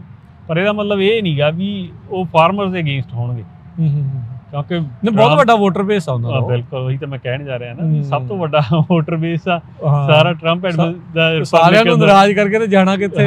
ਸੋ ਹੋਰ ਤਰ੍ਹਾਂ ਦੇ ਪ੍ਰੋਗਰਾਮਸ ਆਉਣਗੇ, ਆਪਾਂ ਨੂੰ ਐਕਸਪੈਕਟ ਕਰਨੇ ਚਾਹੀਦੇ ਆ ਤੇ ਆਪਾਂ ਨੂੰ ਉਹਨਾਂ ਲਈ ਰੈਡੀ ਰਹਿਣਾ ਚਾਹੀਦਾ, ਹੈ ਨਾ। ਤੇ ਜੇ ਆਪਾਂ ਦੇਖਣਾ ਤਾਂ ਜੇ ਕੋਈ ਜ਼ਿਆਦਾ ਡਿਟੇਲ 'ਚ ਦੇਖਣਾ ਚਾਹੁੰਦਾ ਤਾਂ ਪੁਰਾਣੀ ਜਿਹੜੀ 4 ਸਾਲ ਦੀ ਟਰਮ ਉਹ 'ਚ ਦੇਖੋ। ਉਹਦੇ 'ਚ ਇਹ ਵੀ ਹੁੰਦਾ ਸੀਗਾ ਕਈ ਵਾਰ ਇੰਨੇ ਪੈਸੇ, ਮੈਨੂੰ ਆਪ ਯਾਦ ਆ ਇੱਕ ਵਾਰੀ NRCS ਆਫਿਸ ਪ੍ਰੈਜ਼ੀਡੈਂਟ ਨੇ ਆਪ ਫੋਨ ਕਰਕੇ ਕਿਹਾ ਸੀ ਵੀ ਆਹ ਪ੍ਰੋਗਰਾਮ ਸਾਡੇ ਕੋਲ ਪੈਸੇ ਵਾਧੂ ਪਏ ਨੇ ਵੀ ਜੇ ਤੁਹਾਡੇ ਕੋਲ ਗਰੋਅਰ ਹੈਗੇ ਨੇ, ਹੈ ਨਾ। ਸੋ ਆਪਾਂ ਨੂੰ ਰੈਡੀ ਰਹਿਣਾ ਚਾਹੀਦਾ। ਦੇਖੋ ਇਹ ਤਾਂ ਆਪਣਾ ਕੋਈ ਕੰਟਰੋਲ ਨਹੀਂਗਾ ਕਿਹੜੀ ਨਹੀਂ ਦੇਖੋ ਪ੍ਰਸ਼ਾਸਨ ਆ, ਉਹਦੀ ਪਾਲਿਸੀ ਆ, ਉਹ ਲੋਕਾਂ ਨੇ ਇਲੈਕਟ ਕਰਕੇ ਉਹਨਾਂ ਨੂੰ ਘੱਲਿਆ, ਉਹਨਾਂ ਨੇ ਆਪਣੀਆਂ ਪਾਲਿਸੀ ਲਾਗੂ ਕਰਨੀਆਂ ਆ। ਇਹ ਉਹਦੇ ਲਈ ਹੋਈ ਆ। ਕੁਝ ਚੀਜ਼ਾਂ ਚੰਗੀਆਂ ਲੱਗਣਗੀਆਂ, ਕੁਝ ਮਾੜੀਆਂ ਜਿਹੜੀਆਂ ਇਸ ਦੇ ਵਿੱਚ ਲੱਗਣਗੀਆਂ। ਇਹ 'ਚ ਤਾਂ ਚਲੋ ਕੋਈ ਦੋ ਰਾਵਾਂ ਨਹੀਂ ਆ। ਸੋ ਜਿਹੜੀਆਂ ਜੌਬ ਕੱਟਸ ਜਿਹੜੀਆਂ ਉਹ ਆ ਰਹੀਆਂ, ਪ੍ਰੋਬੇਸ਼ਨ ਵਾਲੇ ਤਾਂ ਮੈਨੂੰ ਲੱਗਦਾ ਤੌਰ 'ਤੇ 17 ਤਰੀਕ ਸੀਗੀ ਲਾਸਟ ਜਿਹੜੀ ਆ, ਉਦੋਂ ਤੱਕ ਤਾਂ ਕਾਫੀ ਉਹਨਾਂ ਨੇ ਤੋਰਤੇ ਆ। ਪ੍ਰੋਬੇਸ਼ਨ ਵਾਲਿਆਂ ਨੂੰ ਹੁਣ ਜਵਾਬ ਤਾਂ ਦੇ ਦਿੱਤਾ, ਉਹ ਕੋਰਟ ਜਾਣ ਨੂੰ ਫਿਰਦੇ ਆ ਤੇ ਚਲੋ ਉਹ ਤਾਂ ਆਹੀ ਕੁਛ ਰਹਿਣਾ ਹੁਣ ਅਗਲੇ 2-3 ਮਹੀਨੇ ਦਾ, ਸਾਰੇ ਕਿਤੇ ਇਹੀ ਰੌਲਾ ਰੱਪਾ ਇਹੀ ਆ। ਹਾਂ ਪਰ ਕਈ ਬੰਦੇ ਆਪ ਵੀ ਛੱਡ ਗਏ, ਯਾਨੀ ਜਿਨ੍ਹਾਂ ਨੇ ਉਹ ਆਫਰ ਅਸੈਪਟ ਕੀਤੀ ਸੀਗੀ ਜਿਹੜੀ ਉਹ 6-7 ਮਹੀਨੇ ਵਾਲੀ ਸੈਲਰੀ ਵਾਲੀ ਸੀਗੀ ਸਤੰਬਰ ਤੱਕ, ਹਾਂ ਉਹਨਾਂ ਦਾ ਵੀ ਹਜੇ ਉਹ ਲਿੰਬੋ 'ਚ ਹੀ ਆ। ਉਹਨਾਂ ਨੇ ਆਫਰ ਅਸੈਪਟ ਕਰ ਲਈ ਆ ਤੇ ਪੇਪਰ ਵਰਕ ਸਾਈਨ ਹੋ ਗਿਆ, ਉਦੋਂ ਬਾਅਦ 'ਚ ਕੋਈ ਕਮਿਊਨੀਕੇਸ਼ਨ ਨਹੀਂ ਉਹਨਾਂ ਲਈ, ਹੈ ਨਾ। ਕਿੱਧਰ ਨੂੰ ਕੀ ਡਾਇਰੈਕਸ਼ਨ ਹੈਗੀ ਹੈ ਕੀ ਨਹੀਂ। ਸੈਵਰੈਂਸ ਪੈਕੇਜ ਮਿਲ ਗਿਆ ਕਿ ਨਹੀਂ ਉਹਨਾਂ ਨੂੰ ਪਤਾ ਨਹੀਂ। ਸੋ ਇਸ ਦੱਸਦੇ ਕਿੱਥੇ ਯਾਰ ਹੈ। ਤੇ ਚਲੋ ਉਹ ਦੇਖਦੇ ਆ ਹੁਣ ਕੀ ਬਣਦਾ। ਪਰ ਆਏ ਆ ਵੀ ਜਿੰਨੇ ਕੁ EMPLOYEE ਰਹਿੰਦੇ ਨੇ ਨਾ ਉਹ ਬਹੁਤ ਅੰਡਰ ਸਟ੍ਰੈਸ ਨੇ ਤੇ ਆਪਾਂ ਨੂੰ ਆਪ ਨੂੰ ਵੀ ਗਰੋਅਰਸ ਨੂੰ ਵੀ ਚਾਹੀਦਾ। ਮੈਂ ਅੱਜ NRCS ਆਫਿਸ ਗਿਆ ਸੀ, ਪਹਿਲਾਂ ਤਾਂ ਮੈਂ ਉਹਨਾਂ ਨੂੰ ਥੈਂਕ ਯੂ ਕੀਤਾ ਜਾ ਕੇ ਨਾ, ਜਿਹੜੇ 3-4 ਜਣੇ ਰਹਿ ਗਏ ਵਿਚਾਰੇ। ਹੁਣ ਆਪਾਂ ਜੇ ਉਹਨਾਂ ਨੂੰ ਜਾ ਕੇ ਗਾਲਾਂ ਕੱਢੀ ਜਾਈਏ ਤੁਸੀਂ ਕੰਮ ਨਹੀਂ ਕਰਦੇ ਜਾਂ ਉਹਦਾ ਵਿਚਾਰੇ ਪਹਿਲਾਂ ਹੀ ਬਹੁਤ ਪ੍ਰੈਸ਼ਰ 'ਚ ਨੇ। ਹੁਣ ਉਹਦਾ ਕਹਿਣਾ ਲਿਆ ਲਓ ਯਾਰ ਮੇਰਾ ਵੀ ਅਸਤੀਫਾ ਚੱਕੋ ਹੈ। ਹੁਣ ਉਹਨਾਂ ਨੂੰ ਆਪਣੀ ਲੋੜ ਆ, ਦੇਖੋ ਆਪਾਂ ਨੂੰ ਵੀ ਉਹਨਾਂ ਦੀ ਲੋੜ ਆ, ਦੋਨਾਂ ਨੂੰ ਹੀ ਲੋੜ ਆ ਇੱਕ ਦੂਜੇ ਦੇ ਸਾਥ ਨਾਲ। ਤੁਸੀਂ ਜੇ ਜਾਣੇ ਕਿਸੇ ਵੀ ਆਫਿਸ ਜਾ ਕੇ ਪਲੀਜ਼ ਕਹੋ ਵੀ ਥੈਂਕ ਯੂ, ਹਾਂ ਵੀ ਤੁਹਾਡੇ ਸਾਨੂੰ ਪਤਾ ਵੀ ਬਹੁਤ ਸਟ੍ਰੈਸ ਆ। ਬਰਫੀ ਦਾ ਡੱਬਾ ਲੈ ਜਾ ਕੇ ਬਿਲਕੁਲ ਮੈਂ ਸਟਾਰਬਕਸ ਦੇ ਚਲੋ ਕਹਿਣਾ ਨਹੀਂ ਚਾਹੀਦਾ, ਦੇ ਨਹੀਂ ਸਕਦੇ USD EMPLOYEES ਨੂੰ, ਤੇ ਕਾਫੀ ਵਗੈਰਾ ਦੇ ਕੇ ਭਾਈ ਤੁਸੀਂ ਕੰਮ ਕਰਦੇ ਰਹੋ, ਜੇ ਸਾਡੀ ਕਿਸੇ ਦੀ ਲੋੜ ਆ ਤਾਂ ਦੱਸੋ, ਹੈ ਨਾ। ਹੁਣ ਉਹਨਾਂ ਨੂੰ ਦੇਖੋ ਇਹ ਆਪਾਂ ਚਲੋ ਹਾਸਾ ਮਜ਼ਾਕ ਇੱਕ ਪਾਸੇ, ਹਾਂਜੀ, ਪਰ ਹੁਣ ਆਪਾਂ ਉਹਨਾਂ ਨੂੰ ਕੋਸ਼ਿਸ਼ ਕਰੀਏ ਵੀ ਉਹਨਾਂ ਨਾਲ ਜਾ ਕੇ ਲੜੀਏ ਘੁਲੀਏ ਨਾ, ਤੇ ਉਹਨਾਂ ਦੀ ਸਪੋਰਟ ਕਰੀਏ ਜਿੰਨਾ ਕਰ ਸਕਦੇ, ਕਿਉਂਕਿ ਬਹੁਤ ਹੀ ਸ਼ਾਰਟ ਸਟਾਫ ਆ ਸਾਰੇ ਆਫਿਸਿਸ, ਸਾਰੇ ਆਫਿਸਿਸ ਤੇ ਕੱਢਣ ਨੂੰ ਫਿਰਦੇ, ਨਾਲੇ ਕਹਿੰਦੇ ਵਾਧੂ ਹੀ ਬਹੁਤ ਸੀਗੇ। ਉਹ ਤਾਂ ਹੁਣ ਦੇਖੋ ਵੀ ਕਿੰਨੀ ਕੁ ਐਫੀਸ਼ੀਐਂਸੀ ਹੁੰਦੀ ਹੈ ਇਹਨਾਂ ਦੇ ਪ੍ਰੋਗਰਾਮ ਦੇ ਵਿੱਚ। ਦੇਖੋ USD ਦਾ ਸਾਰਾ ਕੰਮ ਪੇਪਰ ਤੇ ਹੁੰਦਾ। ਕਿਹੜਾ ਡਿਪਾਰਟਮੈਂਟ ਆ ਅੱਜ ਦੀ ਦੁਨੀਆ 'ਚ ਜਿਹੜਾ ਪੇਪਰ ਤੇ ਕੰਮ ਕਰਦਾ? ਕਿਉਂ ਨਹੀਂ ਆਨਲਾਈਨ ਐਪਲੀਕੇਸ਼ਨ ਲੈ ਹੁੰਦੀ? ਚਲੋ ਕਹਿੰਦੇ ਫਾਰਮਰ ਭਰਦੇ ਨਹੀਂ ਫਾਰਮਰ CDFE ਤੇ ਭਰਾ ਹੀ ਲੈਂਦੀ ਆ। ਕੈਲੀਫੋਰਨੀਆ ਨੇ ਪਾਲਿਸੀ ਰੱਖੀ ਹੈ, ਹਾਂ CDFE ਵੀ ਤਾਂ ਭਰਾਉਂਦੀ ਹੈ। CDFE ਪੇਪਰ ਲਾਈ ਲੈਂਦੀ ਨਹੀਂ ਕੋਈ, ਆਲਮੋਸਟ ਪੇਪਰਲੈਸ ਚੱਲਦੇ ਆ। ਫਿਰ ਜੇ ਉਹੀ ਗਰੋਅਰ ਉੱਥੇ ਭਰ ਸਕਦਾ ਤੇ ਫਿਰ USDA ਭਰਨ 'ਚ ਉਹਨੂੰ ਕੀ ਸਮੱਸਿਆ? ਠੀਕ ਹੈ। ਤੇ ਸੋ ਜੇ ਹੁਣ ਪੇਪਰ ਕਾਪੀ ਤੁਹਾਨੂੰ ਪਤਾ ਹੀ ਆ, ਪਹਿਲਾਂ ਤੁਸੀਂ ਜਾਂਦੇ ਆ ਕਿਸੇ ਬੰਦੇ ਨਾਲ ਗੱਲ ਕਰਦੇ ਹੋ, ਨੋਟਸ ਲੈਦਾ, ਫਿਰ ਉਹ ਤੁਹਾਡੀ ਐਪਲੀਕੇਸ਼ਨ ਤੁਸੀਂ ਭਰ ਕੇ ਫੜਾ ਕੇ ਆਉਂਦੇ ਆ, ਫਿਰ ਉਹ ਕੰਪਿਊਟਰ 'ਚ ਪਾਉਂਦੇ ਆ, ਪੈਂਦੀ ਤਾਂ ਐਂਡ ਤੇ ਜਾ ਕੇ ਕੰਪਿਊਟਰ 'ਚ ਹੀ ਆ ਨਾ ਪਰ ਸਾਰਾ ਪੇਪਰ ਵਰਕ ਆ। ਹਾਂ ਸੋ ਹੈਗਾ ਤਾਂ ਵੇਸਟ ਹੀ ਆ, ਸਾਰਾ ਟਾਈਮ ਵੇਸਟ ਆ। ਇੱਥੇ ਤੁਸੀਂ ਗਰੋਅਰ ਤੋਂ ਸਿੱਧਾ ਭਰਾ ਲਓ, ਜਿਹੜੀ ਚੀਜ਼ ਇਨਫੋਰਮੇਸ਼ਨ ਮਿਸ ਤੁਹਾਨੂੰ ਫੋਨ ਕਰਕੇ ਪੁੱਛ ਲਓ ਜਾਂ ਉਹਨੂੰ ਭੇਜ ਦਿਓ ਦੁਬਾਰਾ, ਈਮੇਲ ਕਰਦੇ, ਹਾਂ ਫੋਟੋ ਵਾਲੇ WhatsApp ਹੁਣ ਤਾਂ ਟੈਕਨੋਲੋਜੀ ਦਾ ਤਾਂ ਕੋਈ ਅੰਤ ਹੀ ਨਹੀਂ ਆ। ਟੈਕਨੋਲੋਜੀ ਵਰਤਣੀ ਜਿਹੜੀ ਉਹ ਜ਼ਰੂਰ ਇਸ ਚੀਜ਼ 'ਚ ਜਿਹੜੀ ਉਹ ਚਾਹੀਦੀ ਆ। ਅੱਛਾ, ਫੈਡਰਲ ਫੰਡਸ ਜਾਂ ਫੈਡਰਲ ਗ੍ਰਾਂਟਸ ਦੇ ਉੱਤੇ ਕੀ ਅਸਰ ਆ ਇਸ ਟਾਈਮ ਪ੍ਰਸ਼ਾਸਨ ਦੇ ਜਿਹੜੇ ਸ਼ਿਕੰਜਾ ਜਿਹੜਾ ਲਗਾਤਾਰ ਕੱਸ ਹੋ ਰਿਹਾ ਆ, ਜਿਹੜੇ ਕਿਸਾਨਾਂ ਨੂੰ ਅਸਰ ਪੈ ਰਿਹਾ ਇਸ ਚੀਜ਼ ਦਾ ਵੀ? ਹਾਂਜੀ, ਕਿਸਾਨਾਂ ਨੂੰ ਅਸਰ ਪੈ ਰਿਹਾ ਜੀ ਕਾਫੀ ਜ਼ਿਆਦਾ। ਜਿਹੜੀ ਫੰਡਿੰਗ ਸੀਗੀ ਉਹ ਜਿਵੇਂ ਰੂਰਲ ਡਿਵੈਲਪਮੈਂਟ RD ਦੇ ਬਹੁਤ ਬੰਦੇ ਪਹਿਲਾਂ ਤਾਂ ਕੱਟ ਹੋ ਗਏ ਆ, ਹੈ ਨਾ। ਅੱਛਾ। ਤੇ ਫਿਰ ਫੰਡਿੰਗ ਸਾਰੀ ਹੋਲਡ 'ਤੇ ਪਈ ਆ ਹੁਣ, ਤੇ ਜਿੰਨੇ ਵੀ ਪ੍ਰੋਗਰਾਮ ਸੀਗੇ ਉਹਨਾਂ 'ਚ ਹਜੇ ਕੋਈ ਅਪਡੇਟ ਨਹੀਂ, ਨਾ ਉਹ ਕਹਿ ਰਿਹਾ ਵੀ ਇਹ ਐਕਟਿਵ ਆ ਨਹੀਂ ਜੀ, ਐਕਟਿਵ ਜਾਂ ਇਹ ਹੋਣੇ ਵੀ ਆ ਨਹੀਂ ਹੋਣੇ, ਦੇ ਹੈਵ ਨੋ ਇਨਫੋਰਮੇਸ਼ਨ। ਅੱਛਾ, ਕੁਛ ਨਹੀਂ ਤਾਂ ਪਤਾ ਲੱਗਦਾ। NRCS ਦੇ FSA ਦੇ ਵੀ ਕਾਫੀ ਪ੍ਰੋਗਰਾਮ ਨੇ ਜਿਹੜੇ ਹੋਲਡ 'ਤੇ ਚਲੇ ਗਏ ਨੇ, ਹੈ ਨਾ। ਜਿੰਨੇ ਵੀ ਇਨਫਲੇਸ਼ਨ ਰਿਡਕਸ਼ਨ ਐਕਟ ਵਾਲੇ ਤਾਂ ਸਾਰੇ ਹੀ ਚਲੇ ਗਏ, ਹੈ ਨਾ। ਥੋੜ੍ਹੀਆਂ ਜਿਹੀਆਂ ਚੀਜ਼ਾਂ ਜਿਹੜੀਆਂ ਹੋ ਜਾਣਗੀਆਂ, ਜਿਵੇਂ ਟਰੈਕਟਰ ਪ੍ਰੋਗਰਾਮ ਸੀਗੇ ਉਹ ਨਿਕਲ ਹੀ ਜਾਣਗੇ, CSP ਆ ਉਹ ਨਿਕਲ ਹੀ ਜਾਊਗੀ, ਹੈ ਨਾ। ਤੇ ਬਾਕੀ ਜ਼ਿਆਦਾਤਰ ਚੀਜ਼ਾਂ ਹੋਲਡ 'ਤੇ ਚਲੀਆਂ ਗਈਆਂ, ਉਹਨਾਂ ਦਾ ਕੋਈ ਪਤਾ ਨਹੀਂ ਹੁਣ ਵੀ ਕਿੱਧਰ ਨੂੰ ਜਾਣੀਆਂ ਨੇ, ਵੀ ਕਦੀ ਮੁੜਨਗੀਆਂ ਵੀ ਜਾਂ ਨਹੀਂ। ਹਾਂ, ਹੋ ਸਕਦਾ ਜਾਂ ਕੋਈ ਨਵੇਂ ਰੂਪ 'ਚ ਕੁਛ ਆ ਸਕਦਾ। ਹਾਂ, ਇਸ ਐਡਮਿਨਿਸਟ੍ਰੇਸ਼ਨ 'ਚ ਨਾ ਵੀ ਆਉਣ, ਹੈ ਨਾ। ਤੇ ਟਰੈਕਟਰ ਵਾਲਾ ਪ੍ਰੋਗਰਾਮ ਤਾਂ 에ਅਰ ਪੋਲਿਊਸ਼ਨ ਨੂੰ ਲੈ ਕੇ ਨਹੀਂ ਸੀਗਾ? ਹਾਂਜੀ, ਨਹੀਂ, ਪਰ ਉਹਦੇ 'ਚ ਫੰਡਿੰਗ ਉਹ ਅੱਡ ਪ੍ਰੋਗਰਾਮ ਸੀਗਾ, ਤਾਂ ਕਰਕੇ ਇਨਫਲੇਸ਼ਨ ਰਿਡਕਸ਼ਨ ਐਕਟ 'ਚ ਨਹੀਂ ਆਉਂਦਾ ਸੀਗਾ। ਅੱਛਾ, ਉਹ ਅਜੇ ਚੱਲ ਰਿਹਾ? ਹਾਂ, ਉਹ ਚੱਲ ਰਿਹਾ। ਇਹ ਫੈਡਰਲ ਵੱਲੋਂ ਆਪਾਂ ਫੈਡਰਲ ਫਰਾਂਸ ਦੀ ਗੱਲ ਕਰ ਰਹੇ ਹਾਂ ਨਾ। ਕੈਲੀਫੋਰਨੀਆ ਵਾਲਿਆਂ ਦੇ ਤਾਂ ਨਹੀਂ ਕੋਈ ਅਸਰ ਪਿਆ? ਉਹ ਤਾਂ ਹਾਂ ਨਹੀਂ, ਉਹ ਉਵੇਂ ਹੀ ਚੱਲ ਰਿਹਾ, ਉਹ ਉਹਨਾਂ ਦੇ ਉਦਾਂ ਹੀ ਜਿਹੜੇ ਚੱਲ ਰਹੇ। ਕੈਲੀਫੋਰਨੀਆ ਤੇ ਐਤਕੀ ਫੰਡਿੰਗ ਜ਼ਿਆਦਾ ਆ ਪਿਛਲੇ ਸਾਲ ਨਾਲੋਂ ਕਾਫੀ, ਨਾਲੇ ਇਹਦੇ ਬਜਟ ਕੱਟ ਕਰਦੇ ਫਿਰਦੇ ਸੀ। ਨਹੀਂ, ਪਰ ਐਂ ਵੀ ਇਹ ਪਿਛਲੇ ਸਾਲ ਜਿਹੜੀ ਆਏ ਨਹੀਂ, ਤੇ ਐਤਕੀ ਪ੍ਰੋਪ 4 ਨੇ ਬਹੁਤ ਮਨੀ ਇੱਧਰ ਨੂੰ ਕੀਤੀ ਹੈ, ਸੈਂਡ ਕਰਤੀ ਹੈ। $250 ਮਿਲੀਅਨ ਤੋਂ ਜਿਹੜਾ ਬਿਲੀਅਨਸ ਆਫ ਡਾਲਰ ਇਹਨਾਂ ਨੇ ਓਵਰ ਪੀਰੀਅਡ ਆਫ 10 ਇਅਰਸ ਆਉਣਾ ਹੈ, ਉਹਦੇ ਨਾਲ ਅਸਰ ਪਊਗਾ। ਸੋ ਉਹਦੇ ਨਾਲ ਫੰਡਿੰਗ ਜ਼ਿਆਦਾ ਹੈ ਇਸ ਵਾਰੀ। ਤੇ ਕਦੋਂ ਅਪਲਾਈ ਕਰਨ ਦਾ ਵਕਤ ਆ ਉਹ ਵਾਲੇ ਲਈ, ਜੇ CDFA ਦੀ ਉਹ ਗੱਲ ਕਰ ਲਈਏ? CDFA ਦੀਆਂ ਦੇਖੋ ਜਿਹੜੀਆਂ ਕੰਪੋਸਟ ਵਗੈਰਾ ਦੀਆਂ ਗ੍ਰਾਂਟਾਂ ਉਹ ਤਾਂ ਐਕਟਿਵ ਹੀ ਨੇ, ਉਹ ਤਾਂ ਕਰ ਸਕਦੇ ਆ ਨਾ ਕੋਈ ਵੀ। ਕਿੰਨਾ ਕੁ ਵਕਤ ਲੱਗਦਾ ਯੂਜਲੀ ਇਸ ਰੈਡ ਟੇਪ ਤੋਂ ਲੰਘਣ ਨੂੰ? ਜੇ ਸਟੇਟ ਦੇ ਪ੍ਰੋਗਰਾਮ ਬਹੁਤ ਕੁਇਕ ਹੋ ਜਾਂਦੇ ਟਰਨ, ਜਿੱਦਾਂ 2 ਵੀਕ, 3 ਵੀਕ, ਜੇ ਤੁਸੀਂ ਕਈ ਉਹਨਾਂ ਦੀ ਡੈਡਲਾਈਨ ਹੁੰਦੀ ਆ, ਹੈ ਨਾ। ਹਾਂ, ਤੇ ਉਹ ਜੇ ਡੈਡਲਾਈਨ ਤੋਂ ਤੁਸੀਂ ਹਫ਼ਤਾ 10 ਦਿਨ ਪਹਿਲਾਂ ਹੀ ਕਰਦੇ ਆ, ਫੇਰ ਤਾਂ ਤੁਹਾਨੂੰ ਮਹੀਨੇ 'ਚ ਵੀ ਆ ਜਾਂਦੇ ਕੰਟਰੈਕਟ ਸਾਈਨ ਹੋਣੇ, 1.5 ਮਹੀਨੇ। ਓਕੇ, ਠੀਕ ਆ। 2 ਮਹੀਨੇ ਤੁਸੀਂ ਪ੍ਰੈਕਟਿਸ ਸ਼ੁਰੂ ਕਰ ਸਕਦੇ ਹੋ। ਤੇ ਪਰ ਹੁਣ ਐਂ ਕਈ ਵਾਰ 3 ਮਹੀਨੇ ਖੋਲ ਕੇ ਰੱਖਦੇ ਆ, ਤੇ ਜੇ ਤੁਸੀਂ ਪਹਿਲੇ ਦਿਨ ਹੀ ਅਪਲਾਈ ਕਰਤਾ ਤੇ ਫਿਰ 3 ਮਹੀਨੇ ਤੁਹਾਨੂੰ ਵੇਟ ਕਰਨੀ ਪੈਣੀ ਹੈ, ਹੈ ਨਾ। ਤੇ ਪਰ ਉਹਨਾਂ ਦੇ ਫੇਰ ਵੀ ਰਿਲੇਟਿਵਲੀ ਕੁਇਕਰ ਨੇ ਪ੍ਰੋਗਰਾਮ, ਪਰ ਫਸਟ ਕਮ ਫਸਟ ਸਰਵ ਵੀ ਆ ਜ਼ਿਆਦਾ। ਅੱਡ ਪ੍ਰੋਗਰਾਮ 'ਚ ਅੱਡ ਕੰਡੀਸ਼ਨਸ। ਹਾਂ, ਕੋਈ ਪ੍ਰੋਗਰਾਮ ਫਸਟ ਕਮ ਫਸਟ ਸਰਵ ਆ, ਕਈਆਂ 'ਚ ਵੀ ਰੈਂਕਿੰਗ ਕਰਦੇ ਆ ਉਹ, ਠੀਕ ਹੈ ਜੀ। ਤੇ ਕਈਆਂ 'ਚ ਫੇਜ਼ਸ 'ਚ ਪੈਸੇ ਦਿੰਦੇ ਆ, ਪਹਿਲੇ ਫੇਜ਼ 'ਚ ਇੰਨੇ ਦੇਣੇ ਆ, ਤੇ ਉਹ 'ਚ ਫਿਰ ਉਹ ਫਸਟ ਹੁੰਦਾ ਵੀ ਰੈਂਕਿੰਗ ਸਿਸਟਮ, ਫਿਰ ਉਦੋਂ ਬਾਅਦ ਫਸਟ ਕਮ ਫਸਟ ਕਰ ਦਿੰਦੇ ਆ। ਸੋ ਉਹਨਾਂ ਦਾ ਹਾਈਬ੍ਰਿਡ ਦਾ ਸਿਸਟਮ ਸਾਰੇ ਪ੍ਰੋਗਰਾਮ ਚੱਲ ਰਿਹਾ। ਓਕੇ, ਸੋ ਬਿਲਕੁਲ। ਸੋ ਪ੍ਰੋਗਰਾਮ ਦੇ ਇਸ ਹਿੱਸੇ 'ਚ ਆਪਾਂ ਜਿਹੜੀ ਆ ਵੱਖ-ਵੱਖ ਇਸ਼ੂਜ਼ ਦੇ ਉੱਤੇ ਜਿਹੜੀ ਇਹ ਗੱਲਬਾਤ ਕੀਤੀ। ਇਮੀਗ੍ਰੇਸ਼ਨ ਕ੍ਰੈਕਡਾਊਨ ਦਾ, ਕਰੂਜ਼ ਦੇ ਉੱਤੇ ਕੀ ਅਸਰ ਆ, ਫੈਡਰਲ ਗ੍ਰਾਂਟਸ ਦੇ ਉੱਤੇ, CDFA ਦੇ ਬਾਬਤ ਜਿਹੜੀ ਉਹ ਗੱਲਬਾਤ ਕੀਤੀ। ਹੁਣ ਪ੍ਰੋਗਰਾਮ ਦੇ ਇਸ ਹਿੱਸੇ 'ਚ ਆਪਾਂ ਗੱਲਬਾਤ ਕਰਦੇ ਹਾਂ ਥੋੜ੍ਹੇ ਜਿਹੜੀਆਂ ਤੁਹਾਡੇ ਆਪਣੇ ਆਡੀਅנס ਦੀਆਂ ਜਾਂ ਜਿਹੜੇ ਕਾਲਸ ਤੁਹਾਨੂੰ ਆਉਂਦੀਆਂ ਆ ਉਹਨਾਂ ਦੀ ਕੁਐਰੀਜ਼ ਨੂੰ ਜਿਹੜਾ ਉਹ ਲੈ ਕੇ। ਸੋਲਰ ਦੀ ਆਪਾਂ ਥੋੜ੍ਹੇ ਦਿਨ ਪਹਿਲਾਂ ਵੀ ਜਿਹੜੇ ਪ੍ਰੋਗਰਾਮਸ ਦੇ ਵਿੱਚ ਗੱਲ ਕੀਤੀ ਸੀਗੀ ਵੀ ਇਹ ਹੁਣ ਉਹਨਾਂ ਇਲਾਕਿਆਂ ਦੇ ਲਈ ਇੱਕ ਕਹਿ ਸਕਦੇ ਹਾਂ ਵੀ ਇੰਪੋਰਟੈਂਟ ਸਟੈਪ ਆ, ਜਿੱਥੇ ਪਾਣੀ ਨਹੀਂ ਹੋਊਗਾ ਉਹ ਇਸ ਪਾਸੇ ਵੱਲ ਨੂੰ ਧਿਆਨ ਦੇਣ ਅਤੇ ਸੋਚਣ ਵੀ ਉਸ ਚੀਜ਼ ਨੂੰ ਜਿਹੜਾ ਲਵਾਉਣਾ। ਆਮ ਲੋਕ ਵੀ ਜਿਹੜੇ ਹੁਣ ਸੋਲਰ ਲਵਾ ਰਹੇ ਆ, ਚਾਹੇ ਉਹ ਫਾਰਮ 'ਤੇ ਆ, ਚਾਹੇ ਈਵਨ ਚਲੋ ਘਰ ਦੇ, ਸਾਰਿਆਂ ਦੀ ਚੀਜ਼ ਤਾਂ ਸੇਮ ਹੀ ਰਹਿਣੀ ਆ। NEM 2 NEM 3 ਦਾ ਬਹੁਤ ਰੌਲਾ ਰਹਿੰਦਾ ਵੀ ਕੈਲੀਫੋਰਨੀਆ ਨੇ ਚੇਂਜ ਕੀਤਾ ਹੈ ਜਿਹੜਾ NEM ਵਾਲਾ, ਅਤੇ ਕੈਲੀਫੋਰਨੀਆ ਨੇ ਇਹਦੇ ਨਾਲ ਹੁਣ ਇਹ ਆ ਵੀ ਜਿਹੜੀ ਐਕਸਟਰਾ ਬਿਜਲੀ ਬਣਦੀ ਉਹਦੇ ਹੁਣ ਮਨੀ ਬਹੁਤ ਘੱਟ ਮਿਲਣੀ। ਇਹਦਾ ਮਤਲਬ ਇਹ ਹੁੰਦਾ ਹੈ, ਜਾਂ ਥੋੜ੍ਹਾ ਐਕਸਪਲੇਨ ਕਰੋ ਕਿਹੜੀ ਲਾਉਣੀ ਚਾਹੀਦੀ, ਕੀ ਆ?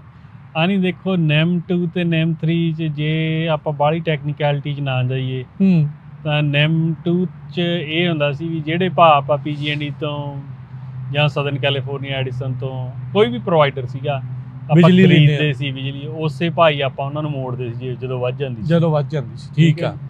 ਤੇ ਜੇ ਮੰਨ ਲਓ ਵੀ ਆਪਾਂ ਸਿਆਲਾਂ 'ਚ ਘੱਟ ਬਿਜਲੀ ਵਰਤੀ ਆ ਤੇ ਆਪਾਂ ਉਹਨਾਂ ਨੂੰ ਜ਼ਿਆਦਾ ਮੋੜਤੀ, ਤੇ ਸਮਰ 'ਚ ਉਹੀ ਜੀ ਆਪਾਂ ਜ਼ਿਆਦਾ ਵਰਤ ਲਈ, ਉਹ ਸਾਲ ਬਾਅਦ ਜਦੋਂ ਉਹ ਹਿਸਾਬ ਕਿਤਾਬ ਹੁੰਦਾ ਟਰੂ ਅਪ ਹੁੰਦੀ ਆ, ਤੇ ਉਦੋਂ ਫਿਰ ਉਹ ਦੇਖ ਲੈਂਦੇ ਆ ਵੀ ਸਿੱਧਾ ਹੀ ਮੈਥ ਸੀਗਾ ਵੀ ਇੰਨੀਆਂ ਤੁਸੀਂ ਯੂਨਿਟਾਂ ਯੂਜ਼ ਕੀਤੀਆਂ ਨੇ ਤੇ ਇੰਨੀਆਂ ਜਨਰੇਟ ਕੀਤੀਆਂ ਨੇ, ਤੇ ਇੰਨੀਆਂ ਵਧੀਆਂ ਜਾਂ ਘਟੀਆਂ ਉਸ ਹਿਸਾਬ ਨਾਲ ਵੀ ਆਹ ਯੂਨਿਟ ਦਾ ਪ੍ਰਾਈਸ ਆ। ਜਿਹੜੀਆਂ ਫਿਰ ਉਹ ਪੀਕ ਆਵਰਸ ਵਾਲਾ ਵੱਢਦੇ ਹੁੰਦੇ ਸੀ, ਆਫ ਪੀਕ ਆਵਰਸ ਵਾਲਾ ਸਿੱਧਾ ਹੀ, ਜਾਣੀ ਬਾਹਲਾ ਹੀ ਸਿੰਪਲ ਜਿਹੀ ਕੈਲਕੂਲੇਸ਼ਨ ਹੀ ਸੀਗੀ।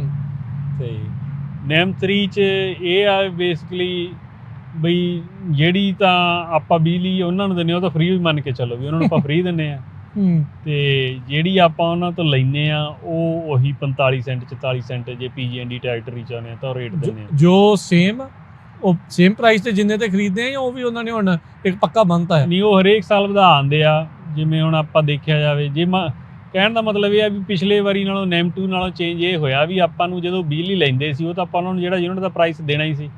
NEM 2 'ਚ ਜਿਹੜੀ ਆਪਾਂ ਉਹਨਾਂ ਨੂੰ ਵਾਪਸ ਮੋੜਦੇ ਸੀ ਉਹਦਾ ਵੀ ਓਨਾ ਹੀ ਦਿੰਦੇ ਸੀ ਜਿੰਨਾ ਆਪਾਂ ਨੂੰ। ਇੱਧਰ ਹੁਣ ਫ੍ਰੀ ਦਿੰਦੇ ਆ ਵਾਪਸ ਉਹਨਾਂ ਨੂੰ। ਉਹ ਕਹਿੰਦੇ ਫ੍ਰੀ ਵਾਲਾ ਹਿਸਾਬ ਆ? ਹਾਂ, 3.5 ਸੈਂਟ ਆ ਯੂਨਿਟ ਦੇ ਉਹ ਫ੍ਰੀ ਹੋਈ ਆ।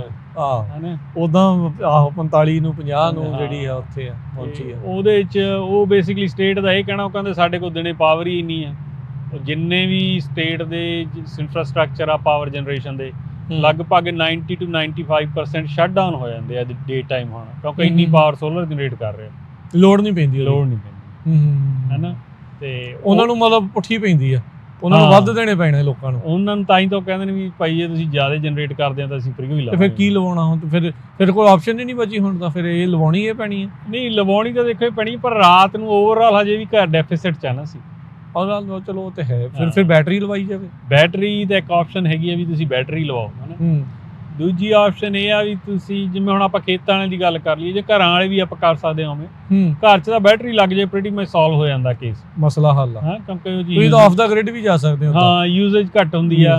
10 ਕਿਲੋਵਾਟ ਦਾ ਬੈਟਰੀ ਸਿਸਟਮ ਲੱਗਿਆ ਤੇ ਉਹਨੇ ਸਾਰੀ ਰਾਤ ਕੱਢ ਦੇਣੀ ਆ, ਚਾਹੇ ਫੈਮਿਲੀ ਆਫ 4 ਦੇ ਲਈ ਠੀਕ ਆ, ਸਰ ਜਾਂਦਾ। ਉਹਨੇ ਤਾਂ ਜੇ ਤੁਸੀਂ ਅੱਜ ਸੋਲਰ ਲਵਾਉਣਾ ਤਾਂ ਬੈਟਰੀ ਜ਼ਰੂਰ ਲਵਾਉਣੀ ਚਾਹੀਦੀ ਮੈਨੂੰ ਲੱਗਦਾ। ਮੈਨੂੰ ਲੱਗਦਾ ਹੁਣ ਤਾਂ ਲੱਗਦੀ ਵੀ ਨਹੀਂ ਉਹ ਤੋਂ ਬਗੈਰ। ਅੱਛਾ, ਮੈਨੂੰ ਲੱਗਦਾ ਇਦਾਂ ਹੀ ਆ ਅੱਜ ਕੱਲ ਸਿਸਟਮ, ਕਿਉਂਕਿ ਉਹ ਫਿਰ ਤੁਹਾਡਾ ਫਾਈਨੈਂਸ਼ੀਅਲੀ ਡਜ਼ਨਟ ਮੇਕ ਸੈਂਸ ਨਹੀਂ ਕਰਦਾ। ਸਹੀ ਗੱਲ ਆ। ਜਦੋਂ ਆਪਾਂ ਖੇਤ ਵਾਲੇ ਚ ਸਿਸਟਮ ਚ ਆਏ ਨੇ, ਖੇਤਾਂ ਵਾਲੀਆਂ ਸਾਡੀਆਂ ਮੋਟਰਾਂ ਬਹੁਤ ਵੱਡੀਆਂ ਹੁੰਦੀਆਂ। ਜੇ ਮੰਨ ਲਓ ਕੋਈ ਬੰਦਾ 100 ਹਾਰਸ ਪਾਵਰ ਦੀ ਮੋਟਰ ਚਲਾ ਰਿਹਾ, ਆਲਮੋਸਟ 80-90 ਕਿਲੋਵਾਟ ਬਣ ਜਾਂਦਾ, ਤਾਂ ਉਹਦੇ ਲਈ ਜੇ 3 ਘੰਟੇ ਵੀ ਚਲਾਉਣੀ ਆ ਤਾਂ 270 ਕਿਲੋਵਾਟ ਆਵਰ ਦੀ ਬੈਟਰੀ ਤਾਂ ਨਹੀਂ ਲੱਗਣੀ ਗੀ, ਉਹ ਤਾਂ ਬਹੁਤ ਜ਼ਿਆਦਾ ਐਕਸਪੈਂਸਿਵ ਹੋ ਜਾਣੀ।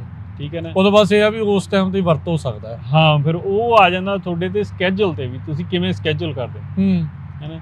ਜਦੋਂ ਤੁਸੀਂ ਅੱਗੇ ਜਿਵੇਂ ਆਪਾਂ ਆਮ ਹੀ ਗਰੋਅਰ ਆ, ਉਹ ਅਰਲੀ ਮਾਰਨਿੰਗ ਇਰੀਗੇਸ਼ਨ ਆਟੋਮੈਟਿਕਲੀ ਆਨ ਹੋ ਜਾਂਦੀ 4 ਵਜੇ 5 ਵਜੇ ਹਨੇਰੇ ਹੋਏ, ਤੇ ਫਿਰ ਉਹ ਚੱਲਦੀ ਰਹਿੰਦੀ ਸੀ ਕਿ 4-5 ਵਜੇ ਦਿੰਦੇ ਨੇ, ਡਿਪੈਂਡ ਕਰਦਾ ਕਿੰਨੀ ਕੁ ਤੁਹਾਡੀ ਪਾਣੀ ਦੀ ਯੂਜ਼ੇਜ ਹੈ ਹਨਾ। ਤੇ ਉਹ ਹੁਣ ਆਪਾਂ ਇਹ ਕਹਿ ਰਹੇ ਹਾਂ ਵੀ ਭਾਈ ਤੁਸੀਂ ਉਦੋਂ ਯੂਜ਼ ਕਰੋ ਵੀ ਜਦੋਂ ਆਫ ਪੀਕ ਆ, ਜਦੋਂ ਸੂਰਜ ਬਾਹਰ ਆ। ਹਾਂ, ਜਦੋਂ ਸੂਰਜ ਨਿਕਲਿਆ ਹੋਇਆ ਤੁਹਾਨੂੰ ਉਦੋਂ ਹੀ, ਕਿਉਂਕਿ ਤੁਹਾਨੂੰ ਜਿਹੜੀ ਜ਼ਿਆਦਾ ਜਨਰੇਟ ਹੁੰਦੀ ਆ ਵਾਪਸ ਮੋੜਨ ਤੇ ਤਾਂ ਪੈਸੇ ਮਿਲਣੇ ਨਹੀਂ ਮਿਲਣੇ ਨਹੀਂ। ਸਹੀ ਗੱਲ ਆ। ਸੋ ਬੈਟਰ ਇਹੀ ਹੈ ਵੀ ਤੁਸੀਂ ਉਹਨੂੰ ਯੂਜ਼ ਕਰ ਲਓ ਜਦੋਂ ਬਣਾ ਰਹੇ ਹੋ, ਐਟਲੀਸਟ ਆ ਤੁਹਾਨੂੰ ਫ੍ਰੀ ਚ ਹੋ ਜੂਗੀ ਵੀ, ਇਹੀ ਹੋ ਜੂਗੀ ਵੀ ਉਹ ਤੁਹਾਡੀ ਬਣਾ ਕੇ ਆਪ ਹੀ ਵਰਤ ਲਈ, ਉਹਨਾਂ ਤੋਂ ਲੈਣ ਦੀ ਬਜਾਏ। ਤੇ ਪੀਕ ਆਵਰਸ ਚ ਵੀ ਇੰਨੀ ਟੈਨਸ਼ਨ ਨਾ ਲਓ, ਕਿਉਂਕਿ ਜੇ ਤੁਹਾਡੀ ਪਾਵਰ ਜਨਰੇਟ ਹੋ ਰਹੀ ਆ, ਤੁਹਾਡਾ ਉੱਥੇ ਕੀ ਜਿੰਨੀ ਜਨਰੇਟ ਹੋ ਰਹੀ ਹੈ ਉਨੀ ਯੂਜ਼ ਹੋ ਰਹੀ ਹੈ, ਫਿਰ ਤਾਂ ਆਪਾਂ ਨੂੰ ਪੀਕ ਆਵਰ ਦਾ ਵੀ ਕੋਈ ਮਤਲਬ ਨਹੀਂ ਰਹਿ ਜਾਂਦਾ।